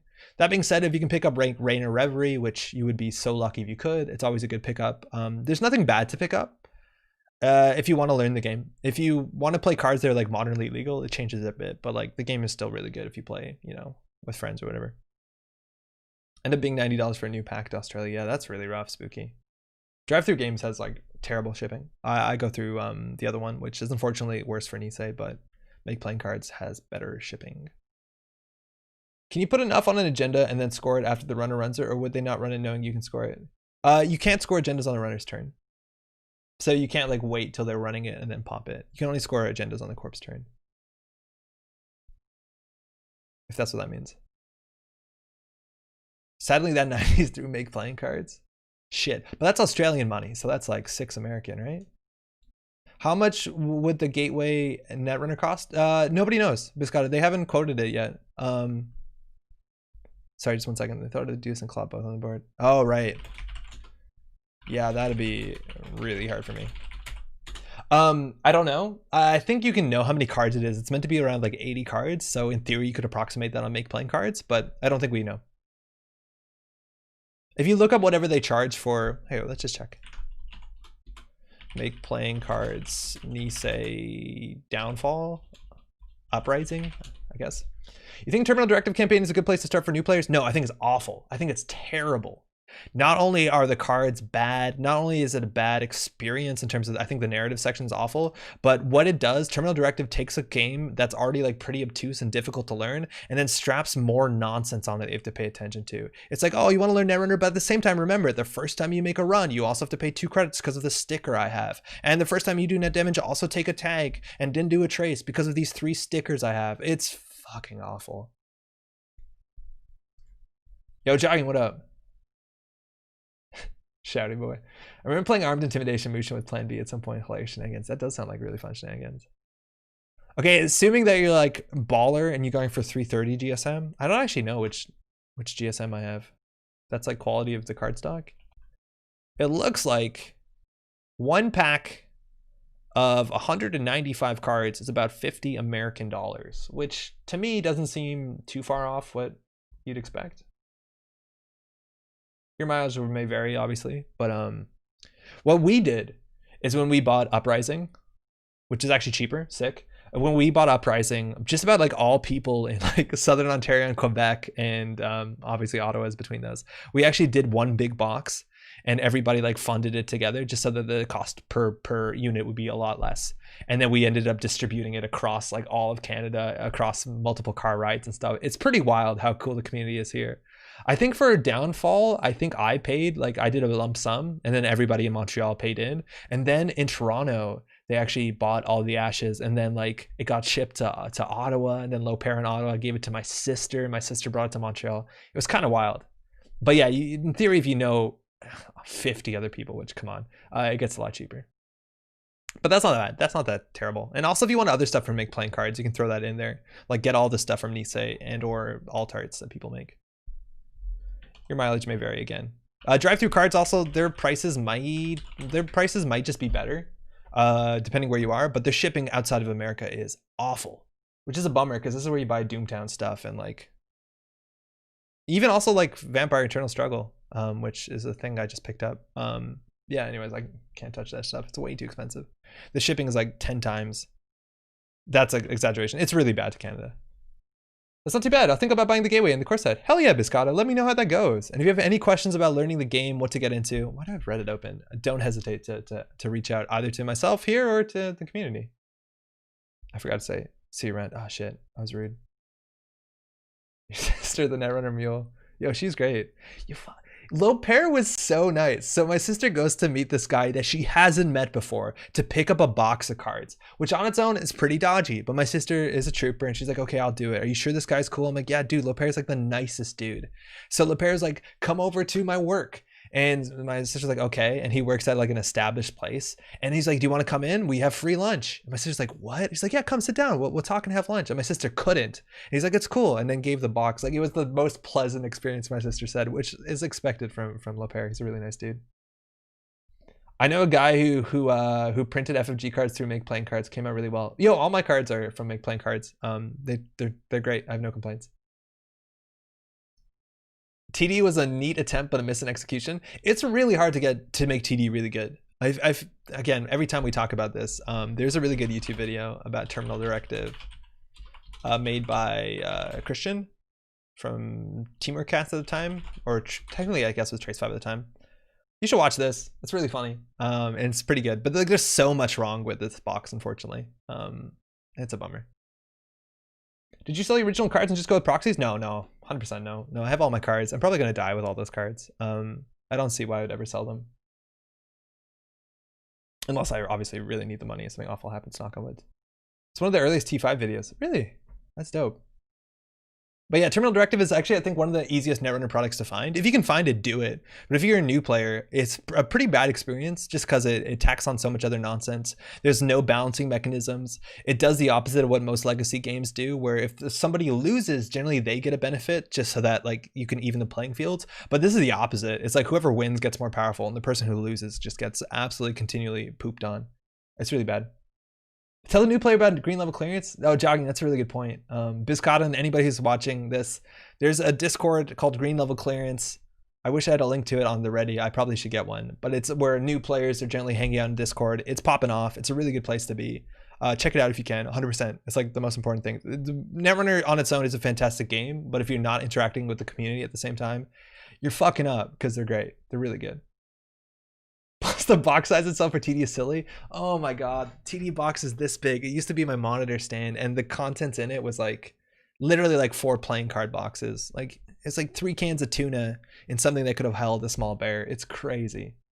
Oh yo, okay, Ezra tried. How's it going? Everyone's trying to put a Discord link, which is so nice, but you can't put it in YouTube for some reason. So I'm gonna put it on Notepad, and I'll just put it on the screen in a low tech way. Hold on, 1 second. All these links are legit. Give me 1 second. There you go. Discord.gg/IP hack almost. Hack Junior. That's really good.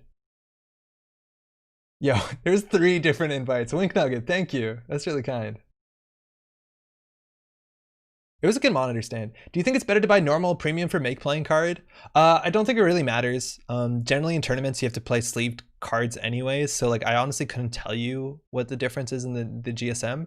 There were like Reddit threads you can find on r/Netrunner where people were comparing the different quality card stock once you had to buy that stuff when we first transitioned to that website. But I don't think either is wrong. I don't even know what I have, which like probably tells you that both are fine because I don't think I cared that much at the time. But you have to play with card sleeves anyway, especially because Nisei cards and like FFG Netrunner cards look different. So you actually need sleeves to ensure that your opponent can't tell that's a Nisei card, that's original Netrunner card. So card stock quality honestly doesn't matter that too much to me. I don't play without cards without sleeves generally, especially you can't in a tournament. My cats used to sleep in mine. It fits approximately 3 cats. SCD has roughly a small bear's worth of socks. Can is a weird and multifaceted place. Notepad.exe execute. Yeah, there's definitely a price difference. Check on Reddit whether people claim it's worth the difference in cost. If the cost is negligible, like, and you're gonna keep the cards forever, I don't know. Maybe you pay for that extra 30 GSMs. You need the GSMs. The big white N on the back is like awkward sleeves. I can see through most of my sleeves. Yeah, Spooky, that was something that they actually addressed. I had to double sleeve some of my cards, or what I actually did is I'd put Nisei card or any Netrunner card. I put original Netrunner card and put that in a sleeve. And my deck is twice as tall now, and I really like it. It's just nicer to me. I won't go back. But since Downfall, the second set Uprising, they lowered the contrast on the back of the card so the white N doesn't bleed through sleeves as hard. But yeah, it was definitely not great. Why didn't Nisei even make the backside of NR cards different? Doesn't make sense to me. Because they want to make sure that their product is unique and different to them. It's probably good so that, you know, they're not using it. They're trying as much as possible not to use any art from original Netrunner for probably like, I don't know, legal reasons. So it's in their best interest. Also, it's like, as you see it on JNet, it's good that people can see this and see like, oh, where it's from, it's something different. I don't know. I think it makes sense to take as much of FFG out of the game as possible for probably for protection reason. They had to. Yeah, that's probably correct. First off, it should be 115 card max. I did that. I did actually double sleeve or double stack 115 card max. It took 2 of those Netrunner boxes. You know, the ones I used to got at GNKs. And do you know what we're playing tonight? We're playing 115 card max, honestly, because I want to. And I'm in charge of the show. I was just gonna say Nisei is had an article talking about delays in continentals and intercontinental prizes. It's a bummer. They said some of their shipments got lost in the post, which fucking sucks. Because I imagine the stuff is like bespoke and difficult to get to. So expect delays, but like, come on, it's 2020, 2021. Like everything is goofed up and slow. Like, I don't know. Sorry, I guess, but I don't know what else you could expect. Doesn't one of the printing places have a foil printing option? That'd be fun to have. Ooh, NPC does. Ooh, that's kind of cool. Ooh, my cat is about 0.7 standard cat size. That's neat. I just ordered the second set the other day, so looking forward to seeing it. The tower deck seems neat, though. Remember someone backed the whole deck with copies of HB Stronger Together? I do remember that, and people were selling like a whole set of like HB Stronger Togethers on eBay, like 49 of them or whatever. I think it's a cool idea. It really is. We haven't got out Continentals in Ost yet, in Australia. Oh, you haven't had it yet? Wait, that doesn't make sense. You haven't received the prizes yet? Because I don't think anyone has. I think I'll foil the promos I don't have. Yeah, you can also manually foil your own cards. There's ways to do it. YouTube it. People do in the Magic community to make their own like promos, but you can foil your own cards. You have to ruin a card or two, but you can do it. Okay, this title of the stream is called Big Red, and I just want to play a big max deck because I think it's really fun and I always miss it. But specifically, Sanjay put the biggest max deck, and I'm going to play one game with it. I think it's terrible and a huge mistake, but what I've heard on Sanjay is that it's doing really well for him in his limited whatever group he's playing in. I think it's Itinerant Protesters. But I'll play it, and then I'll play a better max deck, Sanjay. Get your shit together. So how do you find is you search max and then you search a bad card. Like what's that one with the celebrating shit. That like pseudo multi-axis resource? Yeah, it's like 495 cards long. I think that's right. Yo, you made your own Netrunner foils. Making an entrance? No, not making an entrance. Making an entrance is fine. Not showing off. That one isn't in the list, I don't think. It's a resource and it lets you like multi-axis R&D. Climactic Showdown. That's it. Climactic Showdown. Thank you. He's playing 99 max and ITP. Oh, he's not playing the thick boy one. Okay. Probably good RP matchup. It's not. Okay, so this is bad, and I'm going to do this, and then we'll show the real max tech and talk about why I think it's honestly not the worst. This might be every legal card in max, and if you go down here to the info button and you hit 5, you'll notice how bad the opening hands are. This hand has no reasonable economy in it, which is why you should mulligan it. But the problem is if you play a deck of this size, when you mulligan, you have to shuffle your deck, and then at that point, the round 1 is over. This is also terrible. I'm going to be really upset. Maybe we don't play this. No, we should play this. We shouldn't play this. I'm going to play this. But I'm not going to get salty about it, and that's important. Oh, wait, we can do this better.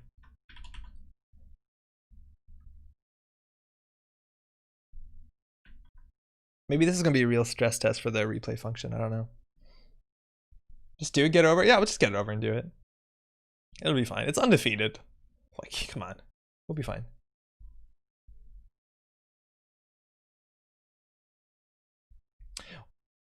Self-flagellating on stream. Yo, Corey, what up? Why are we doing this? I want to play Big Max, and I saw this, and I want to see how bad it is. I think it's going to be terrible. We know it's going to be terrible, but if we win, that's good content, you know? I am gonna be salty. There's no way I'm not gonna be salty. I'm gonna be super salty. I hate when I have a hand of garbage. I'm like, I can't. Nobody can play this. It really upsets me. When he mulls into 5 Ramajan, but then we Page Piper them. Oh, I thought this was Page Piper. It's not. Okay, opening hand.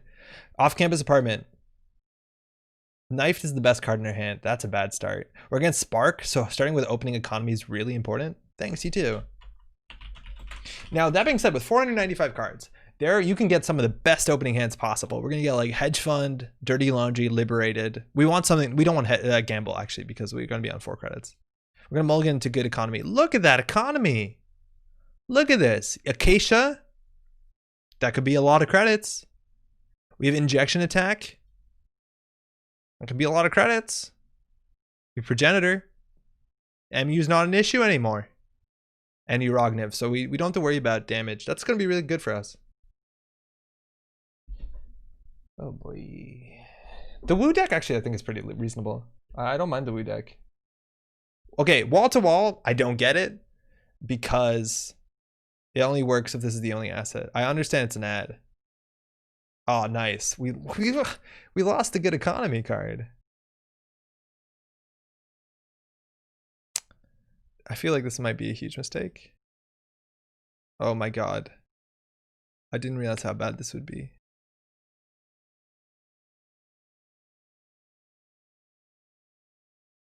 Guys, I regret this immediately. Don't click for credit. What does this do?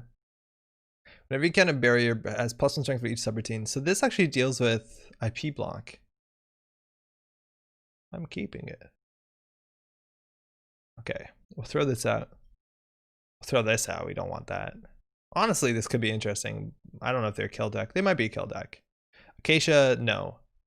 This is a liability if we've ever seen one. I don't think we need this. We don't have any viruses. Injection Attack seems pretty rough. Okay, let's go. The nice thing about this deck is that you can lose cards and not care. Yeah, you can, I guess. Not always from your hand, from your deck more. Yeah, this is bad. Berserk is real bad. Honestly, Berserk is like obviously bad because it can't boost its strength, but it is technically one of the better breakers against certain ice suites. Unfortunately, like Paperclip's better, and this costs 4. But like, it's cheaper to get through some things than Paperclip. It is literally cheaper to get through some things than Paperclip, which is hard to say about any other breaker in the game. In fact, almost none. Fuck you. 11 credits. That's sick. That's the highest economy per card. The EPC. Yeah, now this doesn't do anything. Like wall to wall for 3 influence as an ad, like it only gives you, it's like a flexible pad campaign, I guess. Oh, 2 subscription. If we don't run, and that's they're going to jam a Beal out, but that's fine. Oh, that's actually really good to get this early. The 1 link might matter. We have access to wireless net pavilion. I forgot what we were doing today. If we can get another companion, if we get a single companion. Ooh, Gravedigger. Honestly, that's a win con. Kind of wish we had a Progenitor. Oh, imagine our Acacia too. We threw out good cards, guys.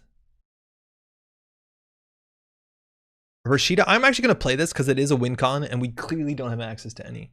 Because like this fires off Rashida. Oh, CSR campaign. Fuck. This is the best deck in the game against Lindsay, also Harvester. Oh my god. Please play Lindsay over Anansi any day. Yeah, we did throw out good cards. We did it. Move the log down? Yeah, that's a good point. Wall to wall can come back in hand and back on the board. Infinite loop. I guess you're right. That's an infinite res to ping a credit. Like that's kind of neat with Spark. That is a good point. But is the 3 influence good when Maryland is like also a thing? I don't know. I guess you can play all of them. It's not bad. If you're spending a click to res this for 1 to make the runner lose a credit, I think you're fucking up as a corp. Immolation script. Okay, Tripano, that's fine. We dodged a bullet. We really dodged a bullet here. Okay, now their money is bad, but if we run, we give them 2 credits. So we basically want to get our economy up, hopefully, and then get Gravedigger to win the game. Oh my god, all the good cards are here. It's like really impressive. You could name like the worst card, and then we'd always pull a worse one off the top of the deck. That's fucked. Shit, that's legit. This is legit. This is a legit good card. And Quest Complete is legit too. I think we actually have some legit strats here. Obviously getting rid of this. Obviously getting rid of that. And Immolation Script probably, like there's no chance that this is going to work against that like special offer card because it trashes itself. I don't know. If you run Install Mercs, you're going to get Scorched. Sort of. Yeah, probably. The weird thing is that wall-to-wall is better than CSR campaign in literally every single respect, even if you have more than one asset. So wall-to-wall. Yeah, I agree. Oh, wow. They're reverse accounting us.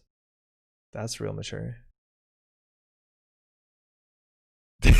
They made us lose 4. Like, they should be scoring out here. And they just gave us a Gravedigger counter. I think we're going to risk getting absolutely dunked on. Oh, man. If we actually got 1 and 475, 3 and 475. If we got a, what's it called? A router. Okay, if we run HQ, they gain 2 credits. Oh, we actually can't even. We have to click for credit. I'm going to wait for action here. Quest complete with extra clicks? That's a good point.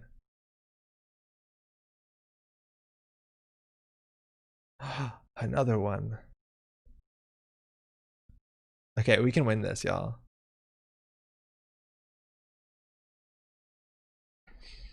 Imagine that they have a Sand in Server 7. But their economy is pretty rough here. They haven't stuck a Maryland. If we run, right, they gain 2 credits, but then we can rob them back. So I think we do drop a Lion Prey. The issue is that we're not going to be able to interact with the Bologna in a meaningful way. And this is only installed cards. So if we trash things from HQ, it's not that good.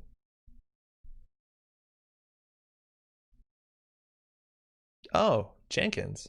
That's not what I expected. So that means they're on hard-hitting news, boom. But luckily we don't have to do anything. Oh, Maul also would be kind of nice if we had money. You know what? This is the wrong play, but I'm going to do this just so that we have a game.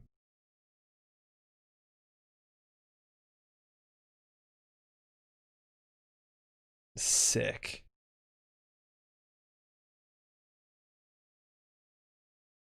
It is an initiative. That's fascinating.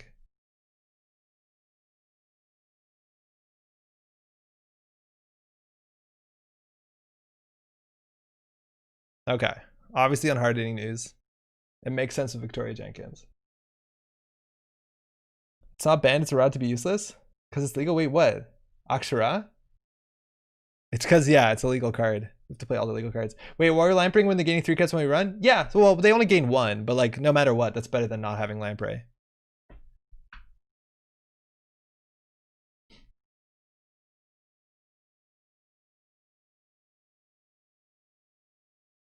Okay, they're hard-hitting news us. Cool. Okay, so now we just play John Masanori and Uragniv Mercs. You see where we're going here?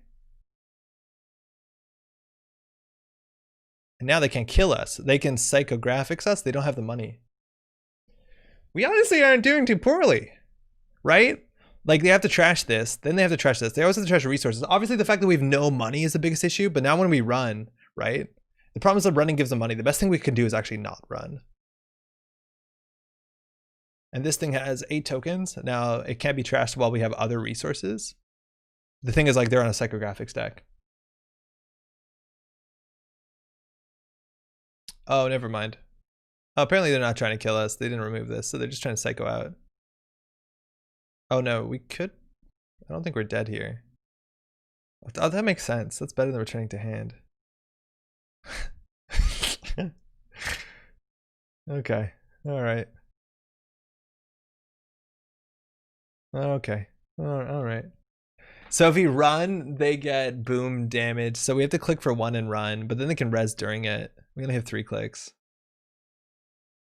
2 cards in archives. They threw out 1 of them.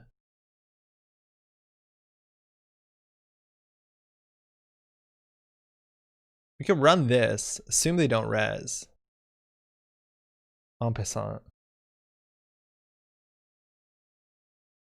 Honestly, running is honestly bad. They're going to be at 5 credits anyway, so we die to anything. So I think we do credit, run HQ.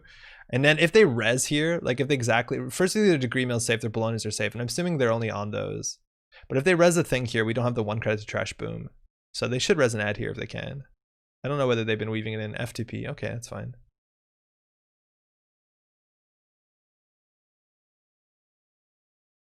Fly on the wall. Okay. We're technically on game point. Quest completed is legit. Lamprey is like... It's not amazing. They could also be in consulting if they're using influence on wall-to-wall. Yeah, they could be. They could be. Which 6 is exactly what they need, though, for that. So maybe we gave them 1. But we probably die here. Oh, no, they'd be on 8, so... They also are drawing 2 extra cards a turn, so the chance of them having the combo is even higher. So I think they'll Psycho out here. Yeah, that actually is like, maybe we win this, because again, when this Maryland, the fuck? Oh yeah, that makes sense. Did they not res a team sponsorship? I think that's a team sponsorship there. If we draw a Stim Hack, we actually have some teeth.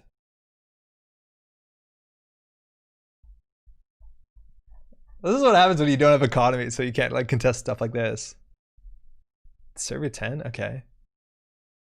Oh, sick, we got a Plague. Imp though, that's what we want.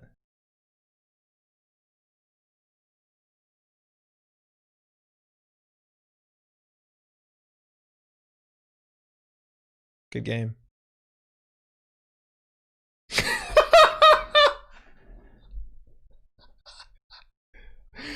Oh my god, were they flooded? Because it looks like they were icing up an agenda there. What? This deck is unbeatable. This is unbeatable. Are you serious? We should not. Oh, don't. That was a mistake. I thought we could see the deck. Thanks for the game, eh? Oh my god. They must have been flooded. Like, they were drawing a lot. They weren't doing anything on the table, and they had a lot of agendas they had to advance. I think they iced up server 10. Hey, cheers. This is a problem. I shouldn't have done that, because I don't honestly know how to close this anymore, because we have to, like, it doesn't zoom out further than this. We have made a big mistake here. Is broken because of this deck. We have I need a doctor. I don't know how to get out of here. I'm just gonna leave. It was the Plague that won it. The Plague could have won it. Actually, no, it had to be 1 credit. What do we say? Assault, not today. Does this close prompt actually close that? There's no way. I don't think it's a prompt. Okay. That's wild. Click on archives. Oh, that actually probably would work. That's a good point. Oh man, that's hilarious. Okay, let's go. Okay, so let's talk about Max.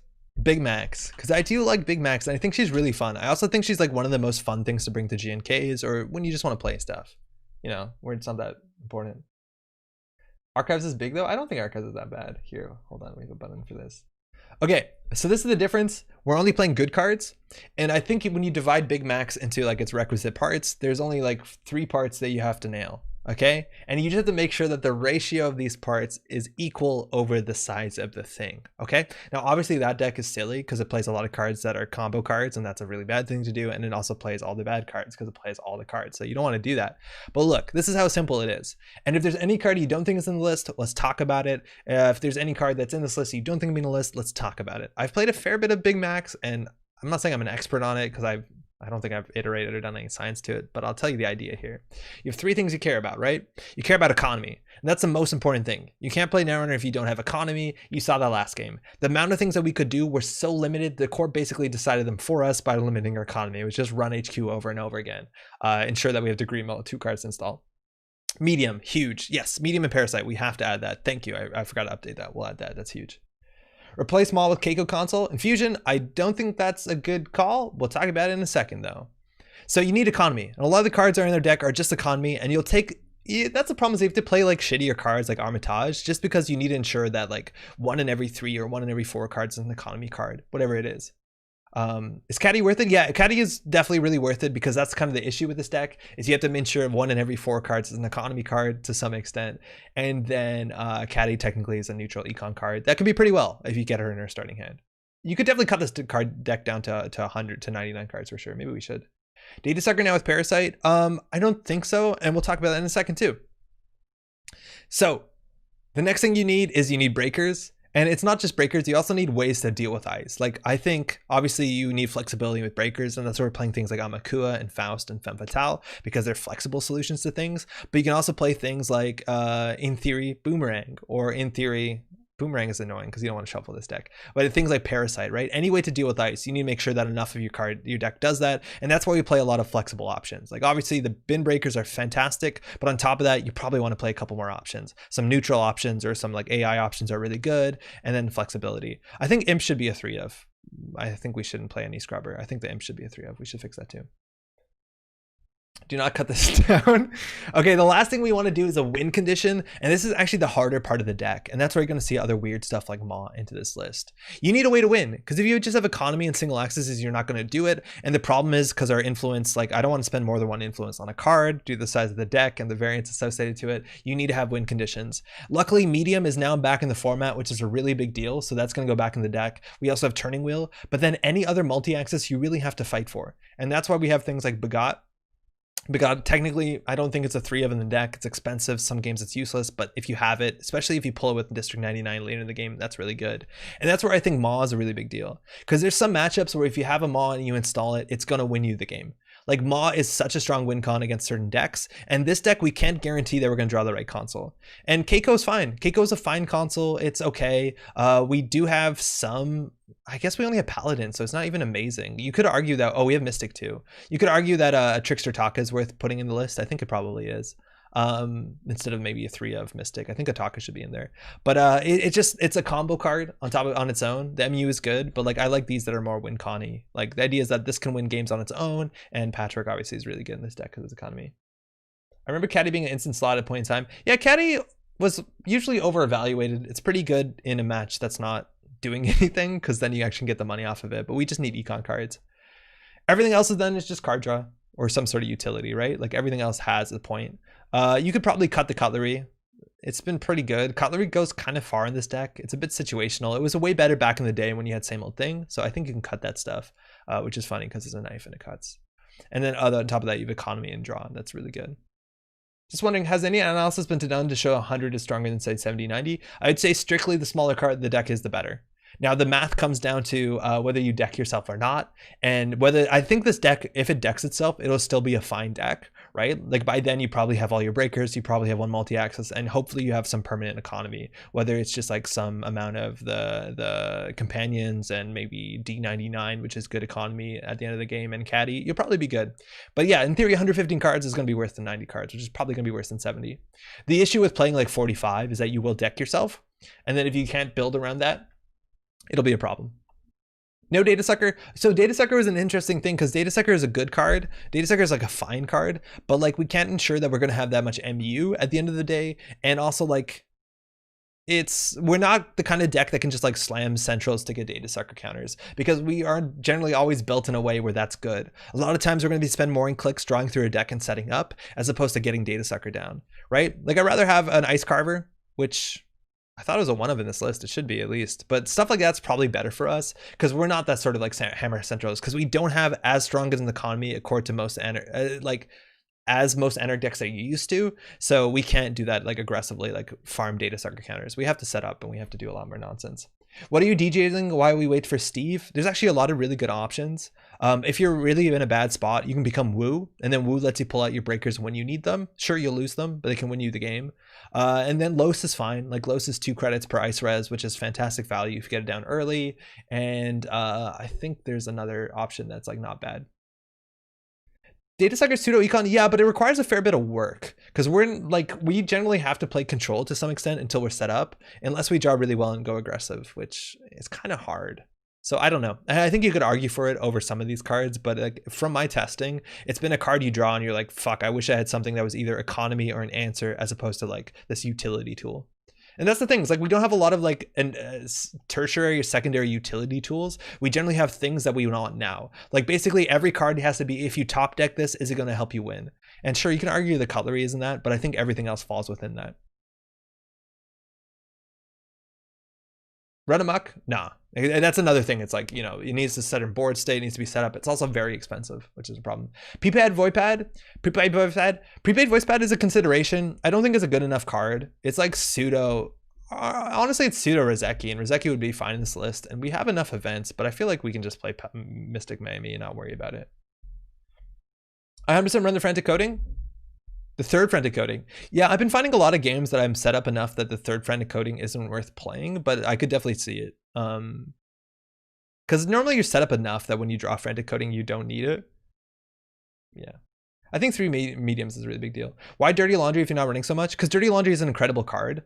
On its own is 3 credits and an access, which against any, like, you don't do this for like archives. You do this when they build remotes, right? Like if you against an asset spam, this is one of the best things you can get in your opening hand. This is such a good card. This is not like to go archives to get a data sucker counter. This is like, oh, did you install something in server 7? I'll check it and gain tempo. It's really good. But yeah, let's edit this. So since then, we were something I wanted to take out. I forgot what. I wanted to add another imp, and I'll take out the scrubbers. I feel like scrubber's not that good. Back in the day, it was a bit better, but I feel like imp might just get us there. Actually, I don't know. Scrubber's good. I just don't know how much acid spam we're going to play against. If we're playing against like RP, the scrubber is the best thing in your opening hand. Just a single scrubber in your opening hand, you can win the game. But imp just seems stronger. Cutlery. Oh yeah, we're considering cutting cutlery. This deck also, like, you know, it can get hard in the late game when there's a lot of ice. Well, I'll try this. We'll see how it goes. Maybe special order, not that at least for influence though. The problem with special order is like, okay, special order can find you an answer, but in theory, the deck is set up in a way that you have multiple answers. So it's not that you need special order, you just need more card draw. Because at no point in time will it be like, oh, I really need a special order for an MK Ultra. I'll be like, okay, I need an MK Ultra or a Mimic or an Odore. And at that point, card draw generally is just better than the special order. Or a Faust or an Amakua. Like, you have a lot of flexibility. You're never, I think you are unhappy seeing Data Sucker. I think you really are. When this deck where every top deck has to be of high quality, I think you are. Yeah, I think Ice Carver is something I cut, but I think you could argue that it should be in the list. It also works well enough with Gachapon. Also, if you're playing this deck in person, cut Gachapon because you don't want to shuffle your deck. But on JNet, it's a really good card for obvious reasons. I don't want to add more cards, but hey, 495 is good enough, right? Lucky Find would have been nice if you had influence. Yeah, if we had infinite influence, but I feel like Lucky Find's 2 clicks for 6 is not worth 2 influence modernly. I don't think it is.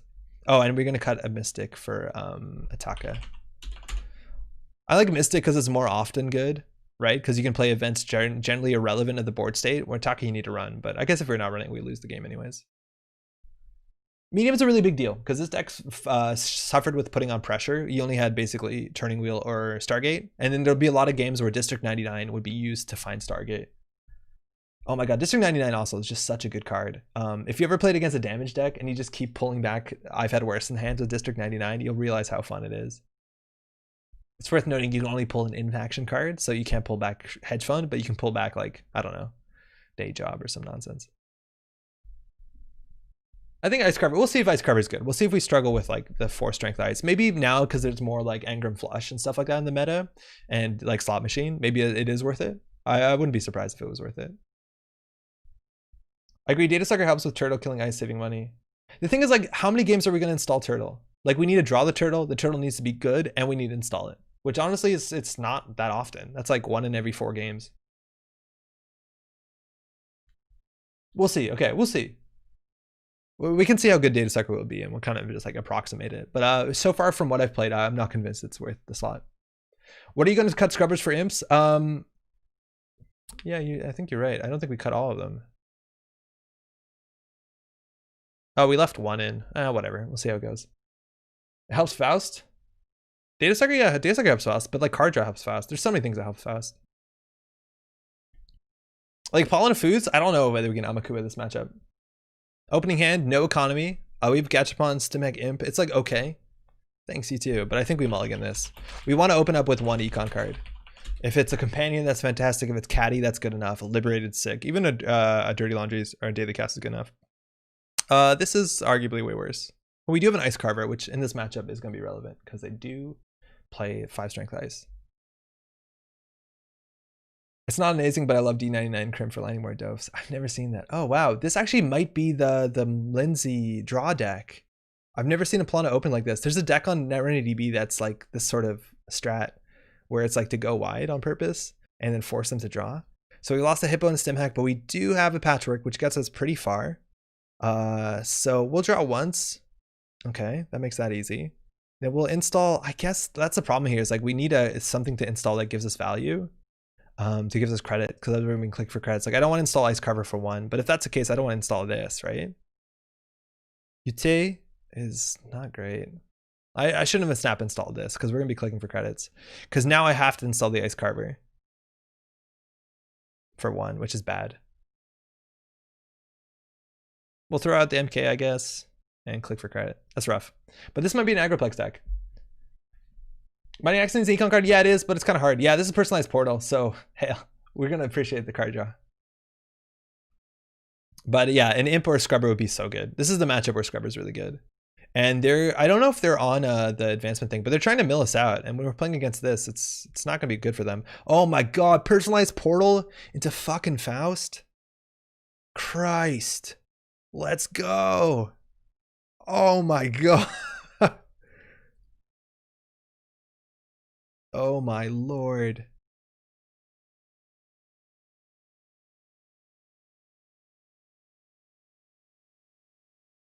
Yeah. Die to punitive.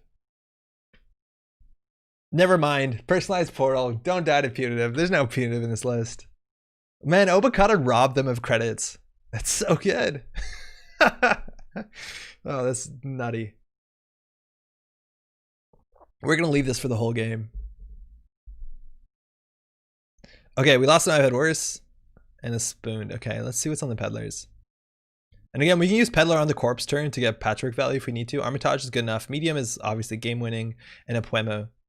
I think the Puemo is actually better than the Armitage. Maybe we don't need money, I don't know. We want to trash this DBS. So there's a chance that we just install the Armitage, hit it twice, and then hit the DBS. I want to take the DBS down.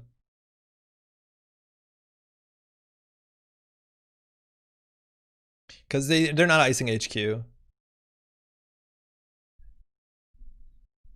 Yeah, this is a big deal because now we can get through like all the 5 strength stuff for only generally 2 to 3 cards. Like Engram. I hope they hit him Lindsay real bad. But this is going to give him a lot of money, actually. I just don't know whether infinite money is going to be good enough for them. Where did we get that from?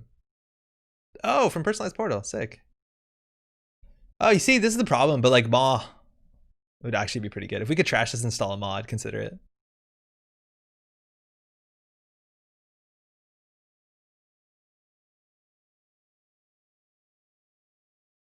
So far, we got like 6 to 8 credits off this. Personalized Portal. I think we're going to leave that. District 99, we want to get that down. Wanton Gamble. It's the only thing we can get down.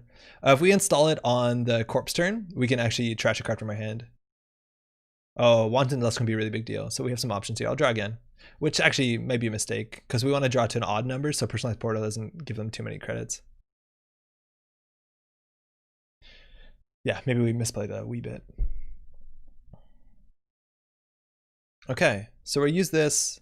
We'll install the D99. We'll use this to throw out the Frantic, I guess.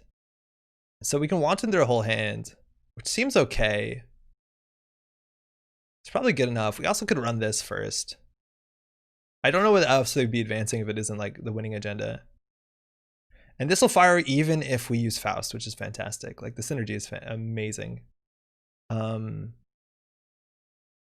have 19 credits. I'm just gonna want them. No. Do we want to throw out a card to save a credit? With Faust, I say no. We're on 5. This is for every 2 cards, so we'll be on 7, so I don't think so. Yeah, they're rich. So like if they weren't rich, like pressuring them to res ice is a bit better. But if they score an Obokata here, I don't care. Viral weaponization doesn't make that much sense with their list. And now HQ is pressured if they score this out, and obviously Archives is, so they're in a fork here, right? So yeah, they put the card on the table instead. Oh man, this looks really rough for them. We have a medium. They have 25 credits though. If we end up like connecting here with a spoon, like then we win. Why wouldn't viral scales with hand? Yeah, sure, but then we draw for free, right? I see what you mean, actually. It kind of is right. It's an NGO, okay? No, yeah, you're kind of right. It's a mixed bag. It does do more damage. Oh, wow. That isn't an issue for us. That really isn't an issue for us, I guess. Do we have enough cards? Thinking. So we have to spend 1 to boost, 1 to break, and 4 on the top. So we still have enough exactly for Obokata. So cards on top of the deck. So these are cards that we won't take with Obokata damage. So I'll protect the medium, and I'll protect the Earthrise, I guess. And then we'll Faust for strength. I don't know. I don't think it matters. We'll break the subroutine that matters, the end of the run. And then we can steal an Obokata here. Protect his max. NGO, huh? Wow. That's... Okay, we really need to connect a cutlery here. I'll check Archives, though. But it probably doesn't hit anything here because they've been filtering the cards. We trashed a snare and a distract the masses. Okay. So if we install a card, it robs them of a credit, but they have infinite money. So I don't think we have to play around personalized portal anymore. I just don't know with infinite money whether they can beat Faust with all this free card draw. I'll just take money. I guess that would be cheap monoliths though. So now anything they draw. So we want to poke R&D here and see if we can connect with the cutlery. Again, once it gets to 3 counters, we can pull back a spooned, we can pull back a spooned, and then the only option we have is a hippo, which is honestly pretty good. Hippo will go pretty far. And now what do? Do they jam this card? Protect as max? Well, so normally cards on top of your deck get trashed by max, but personalized portal does help us. Big red, yeah, scrub. That's exactly it. Hey. Iced HQ, okay. So obviously that's ice. So install this. I don't think we're gonna save the 2 credits because I think we want the Faust cards, and let's go find out what this is. Again, we have Ice Carver, so we do with Enunciate Bot better. Oh my god, it's a thimble rig. We can just spoon this. And I don't want to pass it because then they can move it, so I'm not gonna break this. And we're just gonna straight spoon this and slam medium. And this we can actually trash. We have to play around snare. I don't think the money matters. We're on Faust. I'm gonna keep cards in hand. Because this is competing with our Faust, and our Faust is worth probably 2 credits. This deck is much better than the last. Yeah, the cards are good. Damn it, my this. It's all Black Workers, no thanks. The Ice Carver is actually, the Earthrise Hotel is actually really good because it's free card draw, and we can even get it down with Career Fair if we really need to. So I'm gonna get rid of, I guess, the 0. The 0 in theory is card draw. Bioethics. Can't trash that. I'm okay with them drawing that though. Junebug. Okay, so we'll see a couple new cards here. So if they put the bioethics down, they don't purge, and we know they're not drawing ice, so they have to top deck ice there. There's a chance we actually shouldn't have trashed the Junebug then, because then they can't draw ice this turn and install it. So that's one unknown card. Sport coming in the next expansion. So that's probably the bioethics, which again, whatever. Oh my god, we actually could install a second medium. I think we do. It's gonna be our death, but we can do it. It's also probably worth having a 1 credit so we can trash like Rashida and stuff and NGO. Man, double medium. Let's go. Let's see what this looks like. We've never super mediumed anyone. Viral weaponization. Okay, it is there. And like if that's bioethics, I don't care. Unless we hit like multiple stairs here. Good game. Oh, we couldn't steal it. It wasn't fetal. We didn't have the 2 credits. Okay. Well, they know it's there. I think we're just going to draw so we don't die to any nonsense like punitive plus this. It's a bioethics. Okay, but they made us draw 2, so whatever. This deck mills you out. I saw it. Co-Raven posted this on RDB, and they said a lot of people rage quit against this. So if you didn't notice, Fetal AI costs 2 credits to steal. So, got us. Why is the second one 0? JTF, the second medium, we paid 1 for it because we patchworked it out. We also know they don't have any ice. They don't have no ice besides the 1 card we didn't see. Maybe it's ice. Yeah, this deck is 100 plus cards. It's 119 cards right now. It should probably be a bit smaller, but I am a big fan of this sort of deck. You access 0 with the second medium. Wait, we should have accessed deeper? Oh, yeah, you're right. What is with that? The second one says 0 additional cards. Why?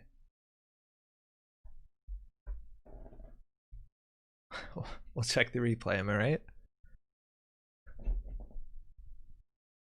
Yeah, that's really weird. We should have seen more cards than that. So we know the Fetal is down like 5 cards. They're not purging. I'm really bad at tracking where the Fetal is. Unseen, unseen. So they're here at this point. So it's 2 cards down. So they can't draw it in, if I'm not mistaken. Distract the Massive Shovels. That's good. But we just have to like hit Armitage once and run back. And then we could die to like double Snare. But we will have 6 cards. So it's unlikely. Check the replay. It's so good. The replay system's so good. Also, if we drew, we can D99 I've had worse into hand. Oh, I've had worse is no longer the Black Lives Matter one. Huh. Okay, I'm gonna be a coward. I'm just gonna make sure that, well, not make sure, but I'm gonna make it less easy for us to die. This card's so good. Yeah, okay, that was on me. Oh, good game. Good game. Oh man, the portal deck against 115 cards and fast. That's unfortunate. So this is the sort of card that like competitively a lot of people look at and be like, wow, that's awful, because you're giving the runner cards. And it's awful. Giving the runner cards is generally really bad. Faust is obviously, I think, one of the cards that can most easily interact with that. Strangely, bummer. But the idea is to like mail them out. I don't know. Allowing the runner to draw into like their shit is a problem. Yeah, we're on 12 agenda points. This deck has Agroplex. We can look at the list actually. It's posted on NetRunnerDB. Credits gained 14. Because all we did is play Patchwork Faust. So all we did is Patchwork Faust. 14 credits versus obviously 70 from all the portals and all that nonsense. That's amazing. Hey, thanks, you too. Cool deck.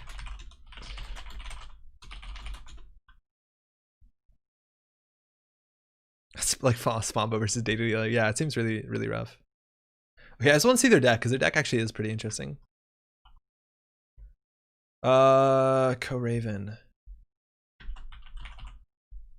I swear I saw it the other day. Did they take it down? No. Let me search, 1 second.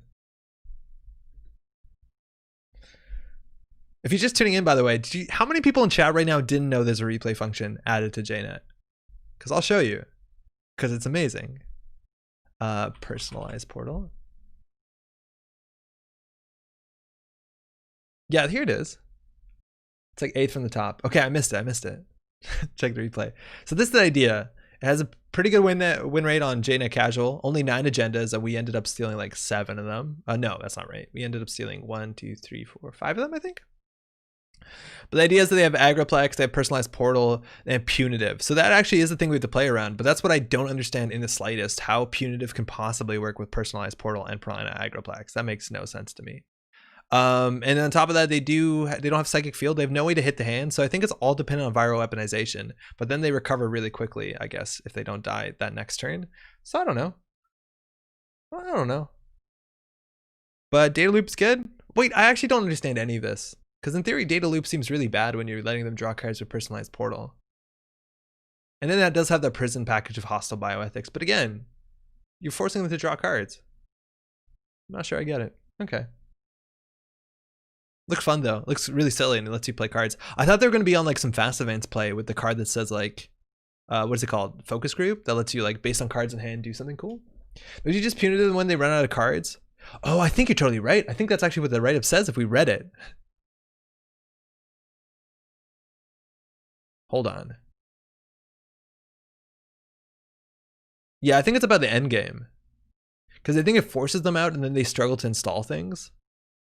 End game errors. Okay, so the idea is that you get them to they have no deck left and then you hit them with punitive. That's wild. Because maybe you bury your agendas with DBS. But I feel like most decks, like if you're accelerating their setup, their economy just gets quicker. They get on the board quicker and they pressure you quicker. Yeah, I don't know.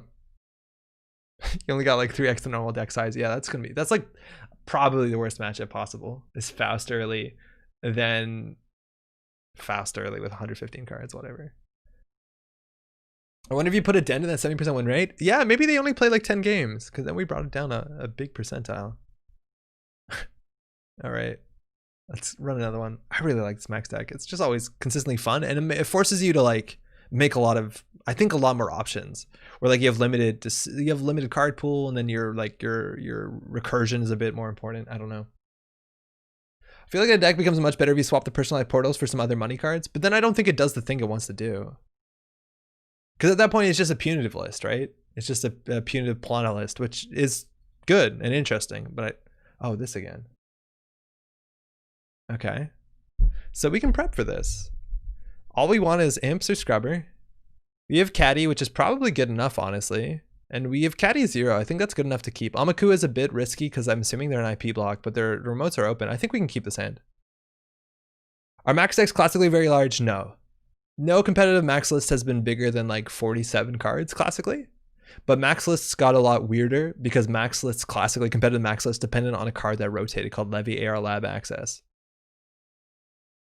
But there are people that play and enjoy, thanks you too, big max decks, like myself. But like, they haven't been like, you know, showing up at top tables, stuff like that. They're just kind of fun. Double caddy, shit. Well, they haven't rezzed us yet. We know that they're on big agenda suites plus fly on the wall. Fly on the wall is actually a pretty big issue. Fly on the wall with Jeeves can be really strong. Triple advance, close accounts, whatever. So we'll just do whatever we can. We lost the Amakua, which is a bummer, but we do have the Wanton, which is nice. And so unfortunately, we're going to have to be a bit slow on caddy. Because we know they are on hard-hitting news, right? Imps would be good. Stim hacks would be good. Let's go. Wow, no Rashida, nothing. What's on the table?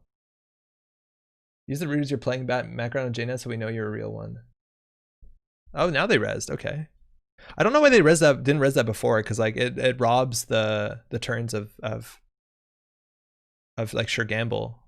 We would like, you want to pre-res here, right? Okay, so we could Wanton here. We have a high chance of dissolving a hard-hitting news.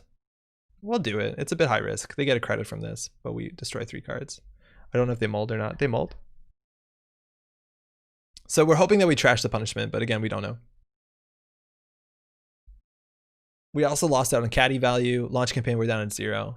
So I don't know if we want to take money off caddy just to sure gamble. Hopefully we draw into like a companion or something cheap.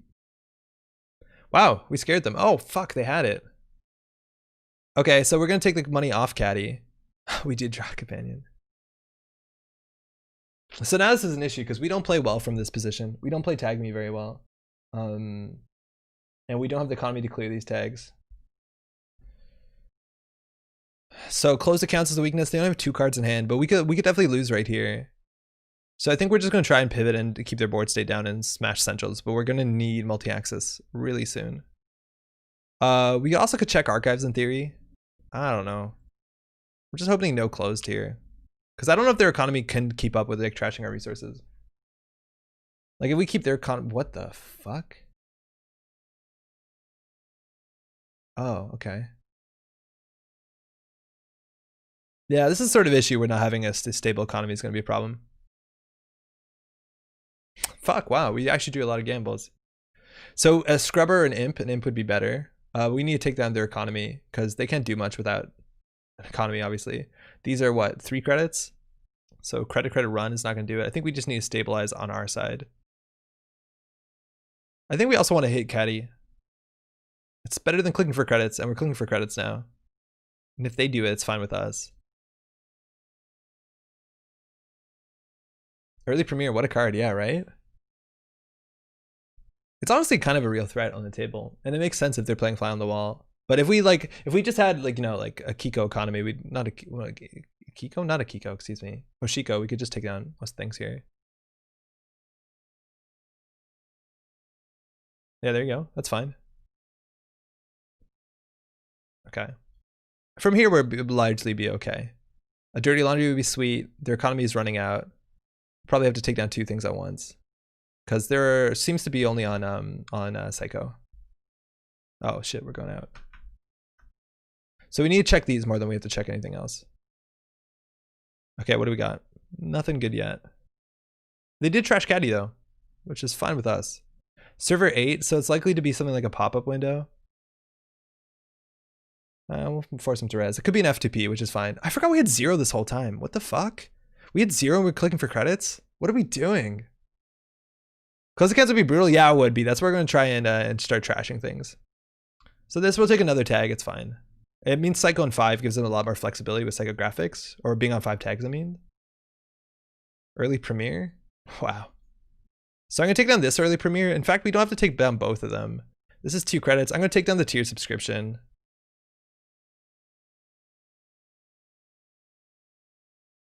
And I guess we'll take down this one as well. I can't believe we forgot we had this. This would have been so much better than any of the other garbage we were doing. We'll throw this out. I kind of like the Paladin because I don't think they can trash it. And this is 1 credit a turn for installs. It's good enough for us. I wonder if Dream Net's good for this deck. I don't think so. I think it's too expensive and the card draw is like not that necessary. But again, we're like 1 fast away from being back in it. Amaku also obviously struggles with this, but it's just enough of what we need. Retrieval run can be interesting. We can retrieval run out an Amakua. I think we do. Actually, no, I think we need to check this. How much credits do we need? I think we just need... I think we need 2. But then they can in theory pre-res that if it's the campaign. It's a CSR campaign. Card draw is probably important for them. Yeah, and if we don't, we lose a credit anyways when they res it. I'll just trash it. We'll install Puemo. Let's see if it gets trashed. Oh, why are we clicking for credit? We have 0. What are we doing? What are we doing? We could be drawing into like dirty laundry and stuff. Maximum max, but like a little extra. This time there's more cards. All right, they spent a click to put it back in our hand. That doesn't seem that good. Oh, but they put the 0 back in the hand. Okay, no, that's fine. That's fine.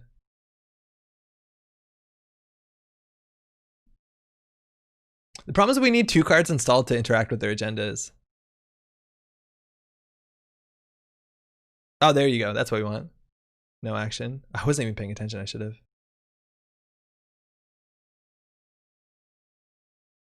Okay. Don't need this. Probably don't need this. Hey, dude, you have a 0? I think I got it this time. I don't know. Opponent scratching their head wondering what 0's in for this deck? Yeah, right? Like, why do you have this, man? What are you doing with it?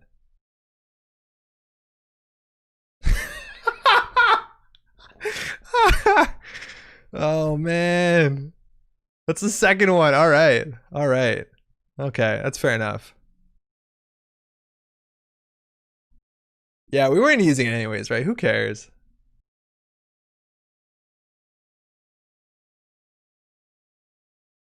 I'll just rebuild it, man. Actually, you know what? Keeping the knife probably would be interesting enough. Jeeves is a problem because they can score a 4-2 out, I guess.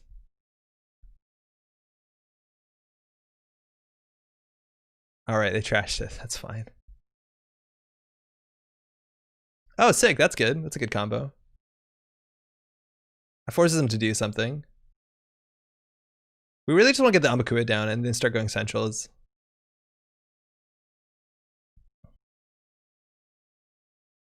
I think we can check archives.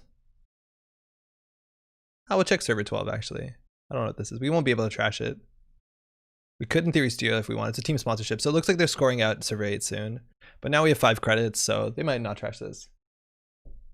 Surely knife better than cast? No, the cast, like the fact that we installed it for 0, obviously that's a huge difference. But if they trash this, like their economy isn't that good. If we bring this pad campaign down, like this pad campaign is such a big deal for their economy. Like here we just start turtle and we start slamming centrals and then we build up counters. Like that's fine. Like we traded a click for them trashing that for 2. Like that's like a mini siphon. Survey 8 cents in? I think you're right. But actually no, I don't think you're right because they're on mostly 5-3s.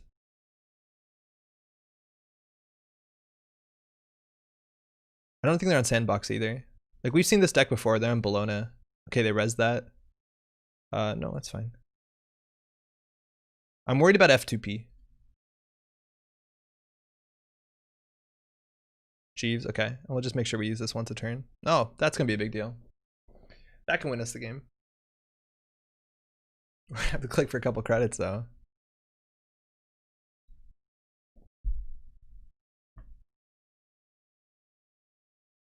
So I think if we didn't Wanton, we had a much bigger deal here. I wonder if they're on fully operational. I don't know. I think they might be just putting all their agendas on the table, but eventually this gets big. Once it's at 5, we can do with F2P. I don't think there's anything else we have to deal with. With Jeeves, it's an issue because they can actually like value purge. And we also know that they're on the lady that gives 1 fewer clicks, Victoria Jenkins. So we also have to keep that slightly in mind, I guess. Ooh, they advanced that. I hope it's not a Bologna.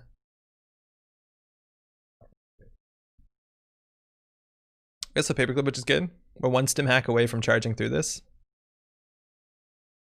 Oh, that's confusing, but okay. and moved over there. MC austerity policy. Oh, okay. Juice is pretty relevant. But I think we're just going to go for counters to force a purge, because I think they're going to score out, do team sponsorship, do all that sort of stuff. If we check archives, we could, in theory, end up stealing a 1-3, which... I don't know. There is a degree mill in there. Okay, everything else. We don't have to steal that. We don't want to. But we know if we ever need a winning agenda, it's in there. Getting that in patchwork is also kind of interesting. So we know there's one F2P in there. We're at 5 counters, so we can get through almost all their eyes. Maybe that they have a Hydra, I don't know, but they can't res it. Whatever. That'd be 6 strength on Hydra. It might be worth installing, but it's awkward. Like, we need to draw into dirty laundry. Deuces will be okay. The thing is, I'm worried about them just purging with Jeeves, and then we need to imp or stim hack Jeeves, and we have already 2 stim hacks out.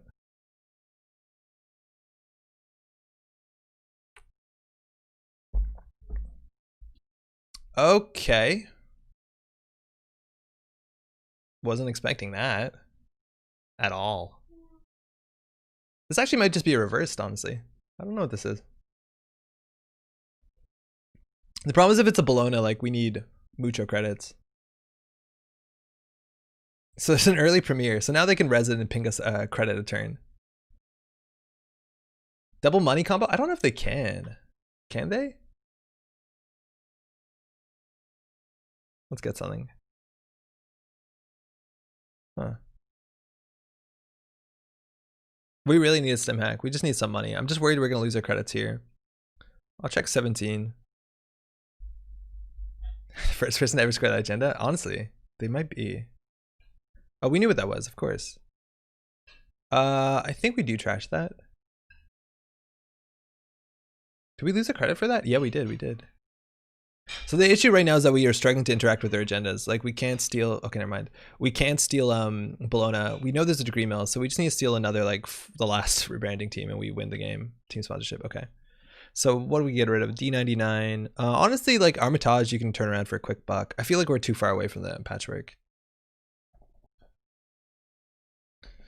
But hey, they got ice up something, and server 14 easily could be agenda as well. It kind of looks like it is, honestly. But, like, we need a stim hack to attach that because if it's a Bologna, we're in a bad spot. It's also good to keep cheap things in hand, like the Armitage, so we can install if we need to run archives. I don't know if this deck is a combo deck. I don't think you can do the combo deck in standard. Yeah, we need 5 for Bologna for sure. But, like, 2 cards are putting enough pressure with free card draw. I don't know. It's also awkward that we can't Deuces Wild. We might want to do Deuces Wild before spending 2 credits on trashing that card. Because this represents, you know, stuff. If we also hit the 0 into the I've had worse, we're in a good spot. MCA? Okay. We didn't have money to lose. It's fine. Imp. Okay, whoa. Imp actually changes everything. Oh, we also only have 2 clicks. Prison. This is the sort of thing is if you play like a, you know, a standard good stuff deck, this shouldn't happen. But now we have to really suffer to it. The best way to blank their ID is to have no credits. It's true. And seriously, so much of their economy is this pad campaign. If we just end up trashing this pad campaign, we're in a pretty good spot. I guess we do this always. We hit the Armitage, that's a bummer. So they res a team sponsorship, so we have no credits. That's fine. That means we don't have to run that server. So we basically run server 18 or run R&D. I don't think this is an agenda. We'll run R&D. If it's a degree mill, we'll steal it. So Jeeves again? Oh, we have Faust. That's good. Just play Imp the Jenkins? You're right, they probably can't defend it. But we only have 2 clicks, so we have to do like credit, and we can't even install the Imp. They can't even afford this. They'd really need a Maryland, or just a tiered subscription will do them enough work. And there's a chance they're not purging, they're hoping to draw into like their 3rd self-growth program. But fuck, the agendas have to be somewhere. We actually probably should slam HQ. I'm just worried about hitting a pop-up. Pop-up would be bad. Especially because it can't break it. Stimac wins you the game. Stimac probably wins this game, but there's a chance that this is what's it called? Reversed. because I do love reversing this deck with all their like early Premier stuff.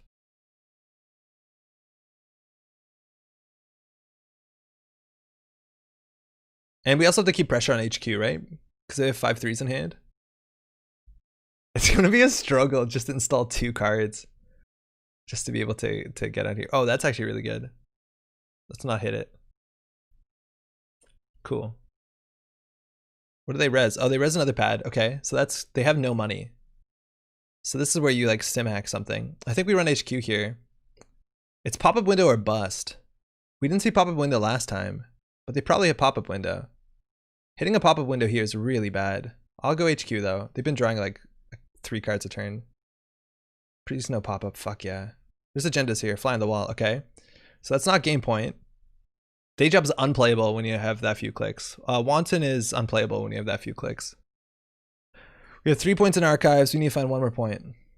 Server 21 could be it. Getting the Faust down would ruin the whole steez? It would, but like, it's really hard to get the Faust down when we're credit locked and we only have 2 clicks. Like, we need something we can play on 1 credit. What are they doing here? 5 clicks, 2 credits, and they popped off an MCA. Do they have a second MCA? They're MCAing for credits? What? To score a fly on the wall to go to 0?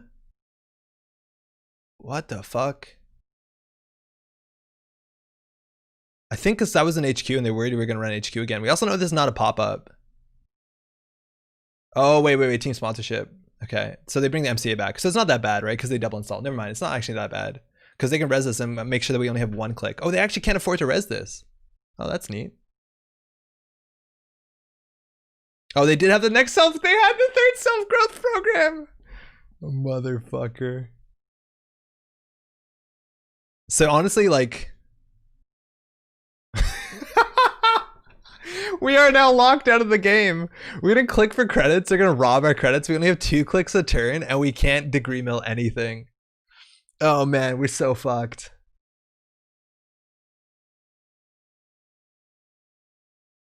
We're so fucked. Install the resource. They want trash? I think they will. The thing is, like, they can res something here. They actually had the 0 cost res. That's the only thing they could res here. It had to cost 0.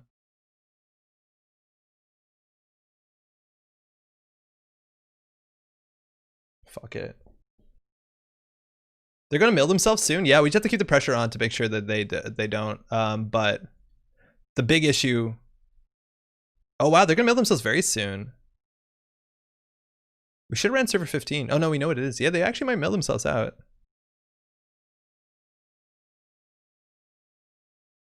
I don't think we can play deuces anytime soon. Yeah, they can overstall CSR for sure. But like, they're drawing 3 cards next turn. Oh, it's May. No, they don't even have to. It's May. It's not forced. All the triggers are Mays for Nisei largely to stop like rules breaking.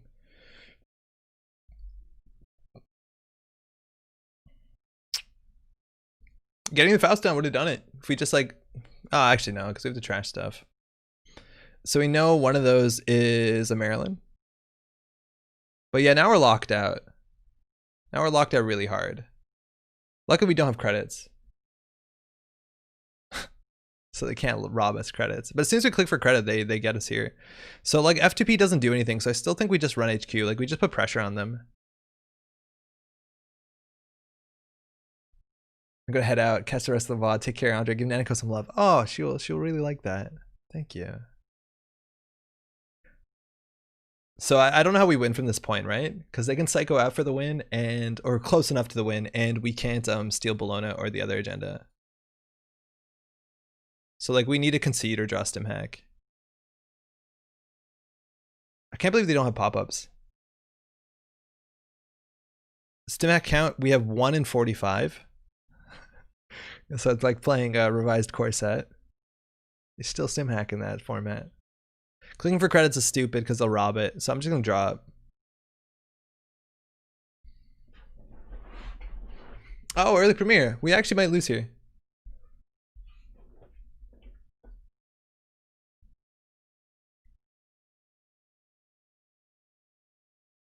Just Just click for credits. There's only so much they can rob. No, they can rob 2 a turn, and we only have 2 clicks a turn. They can rob all our money. We will never get credits from this point on, right? Because like, how many clicks do we have? Yeah, it's a Bologna. How many clicks do we have, right? Victoria Jenkins plus the MC Austerity. We only have 2 clicks a turn, and we click for 1, they res it. We click for a second, they res it on their turn. It's over. Like, we should concede. The only way that we could possibly win is to get a rebranding team, and no, it's impossible to win. We literally can't win unless we draw Stim Hack.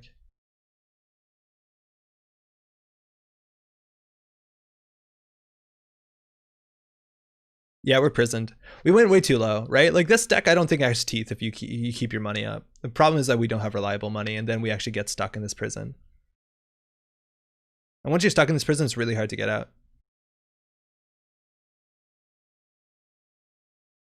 Do you only do 2 turn if they have enough advertisement left? No, but it's not advertisements, it's anything. It's because all their assets are ads. So basically anything, right? And we know this deck has wall-to-wall too in it. So like, it's funny enough, this deck, we won against this one with the other worst max deck, but this is a struggle for sure. I think we do concede here. Early, it's not like they had infinite assets unless they scored. Yeah, the thing is also, yeah, when they score, they get more assets back with team sponsorship. So do we know what this is? Oh, this hasn't scrolled down. F2P from archives? Launch campaign from archives. Yeah, we probably should just concede. Fuck it. There's no agendas we can score. We should have conceded. Her branding team prison, yeah. Reversed accounts, nice. I really thought that was reversed accounts for a while. They like reversed accounts. The reversed accounts is honestly, I think, a very interesting part of this deck because they can force people into the prison they didn't expect to be in. This actually was also a really cool card back in the day with CTM prison decks because it let you score out breaking news on the table and then fuck with the corp in a really cool way. It was like people were playing NCH or whatever. I don't know. This used to be a tech card. I'm going to concede. Hey, good game.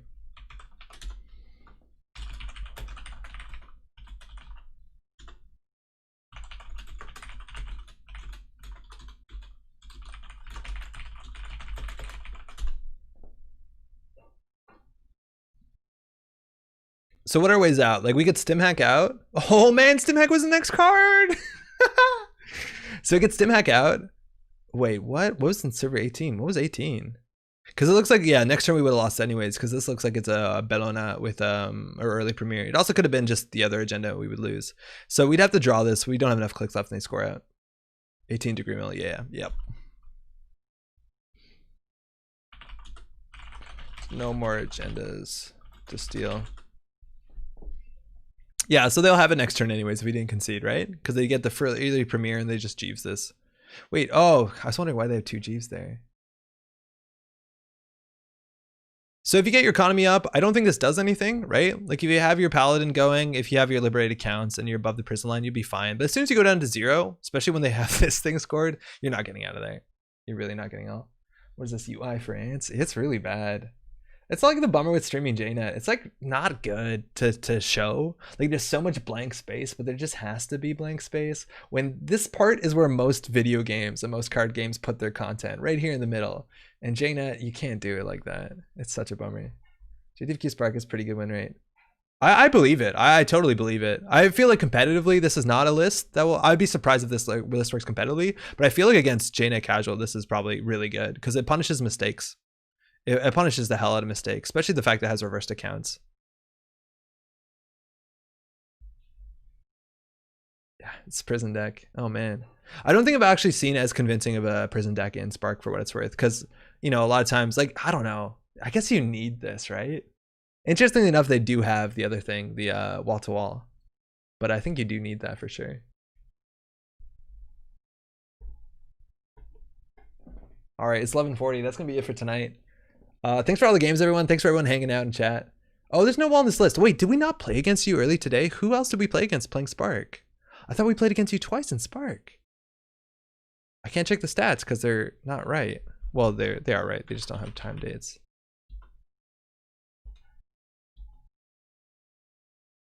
Who did we play? Oh, you played 2 different lists. Oh, you fucking meted us. You got us. You beat our scouting. That's really funny. Hey, Daniel, good night. Thank you. Peace out, yo. Yeah, we'll be back next week on Thursday as we normally are. I know on my channel on YouTube, I'm gonna do a better job writing descriptions on YouTube videos. I'm gonna make more thumbnails from now on, which I think is gonna be fun. I'm gonna do that now. But that's largely it. We'll be back in a week. Hopefully we get new news from Nisei sometime soon. We're February next week. So it's either February or March. I think we're gonna be joined by Pat next week, but I gotta ask Pat. Show us the replay again? Yeah, I should actually. Yo, check this out. So replay, if you don't know, if you go to Spark, I'm just gonna search JTFQ. I can't tell which one. Apex, nice. Let's just assume it's this one, right? And you go to share replay, and you copy this code in, and you open a new window. That's buck wild. Oh, we have to see it from their side. That's sick. So we actually can see the plays. Yo, JTFQ, why did you not res tiered subscription turn 1? Because like the play, I think a lot of times is to res this to click 1, because not only does it disincentivize running and ensure you'll get the credit, it puts the corpse or the runner starting on 4 credits, so they can't sure gamble turn 1. And maybe playing around sure gamble on a 115, 19 card deck is not right, but like I think you generally want to do that, right? Have you thought about switching the test stream? Not, excuse me. For a Twitch channel to YouTube channel and vice versa? Yeah, I have. I actually talked about it today. I really need to get that done. I said I'd get it done a while ago. Yeah, I need the restream bot to merge the chats. Why don't you want to reveal it though? I feel like it's the good reveal, because once this is up, right? Like what's the worst case scenario here? Once this is up, it gives you value, it robs a credit. So already it's a 4 credit swing when it's up. And then like maybe they'll run these two, but even if I run and trash either of these, it's really bad for me. These two are not valuable. Like that's the thing, is like maybe they are valuable, but unless I have a dirty laundry in my hand or really good economy, and again with this deck you can't ensure it. If this is up, I'm at 4 credits, I have to get money, I have to res, you're on 6 credits, and then I have to trash something costs 2 or 3. That credit differential will win you the game on the spot if you draw hard hitting news. So I don't think the runner can take that risk unless they do like dirty laundry into something aggressive, right? I don't know. I don't think it's worth protecting. I think you need to pop that every turn, because next turn you just drew the hard hitting news and then you resed it. Right? So like maybe you're just waiting for that, but I think you always res it, right? And they assume this is like a pat campaign or something. I don't think you check these. I think if anything, you target this first. I don't know, but it's like such a big deal to force the runner to start in 4 credits, because one of the best plays is opening sure gamble, and then you absolutely fuck that up. Let alone if they have to open on a liberated accounts, which is a common Anarch open, they have to do credit liberated 4, and that's way worse than obviously not.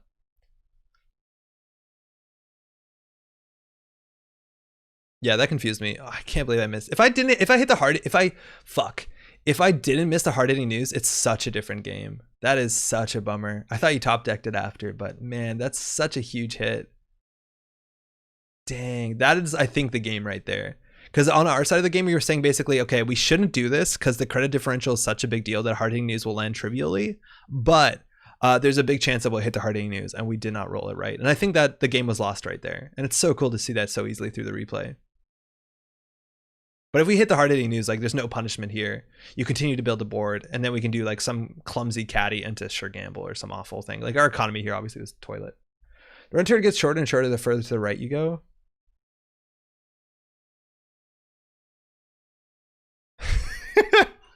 Yeah, the blue overtakes the red really hard at the end there. There's like 7, 8 click turns. The runner has 2. Oh my god, that's amazing. That's really funny.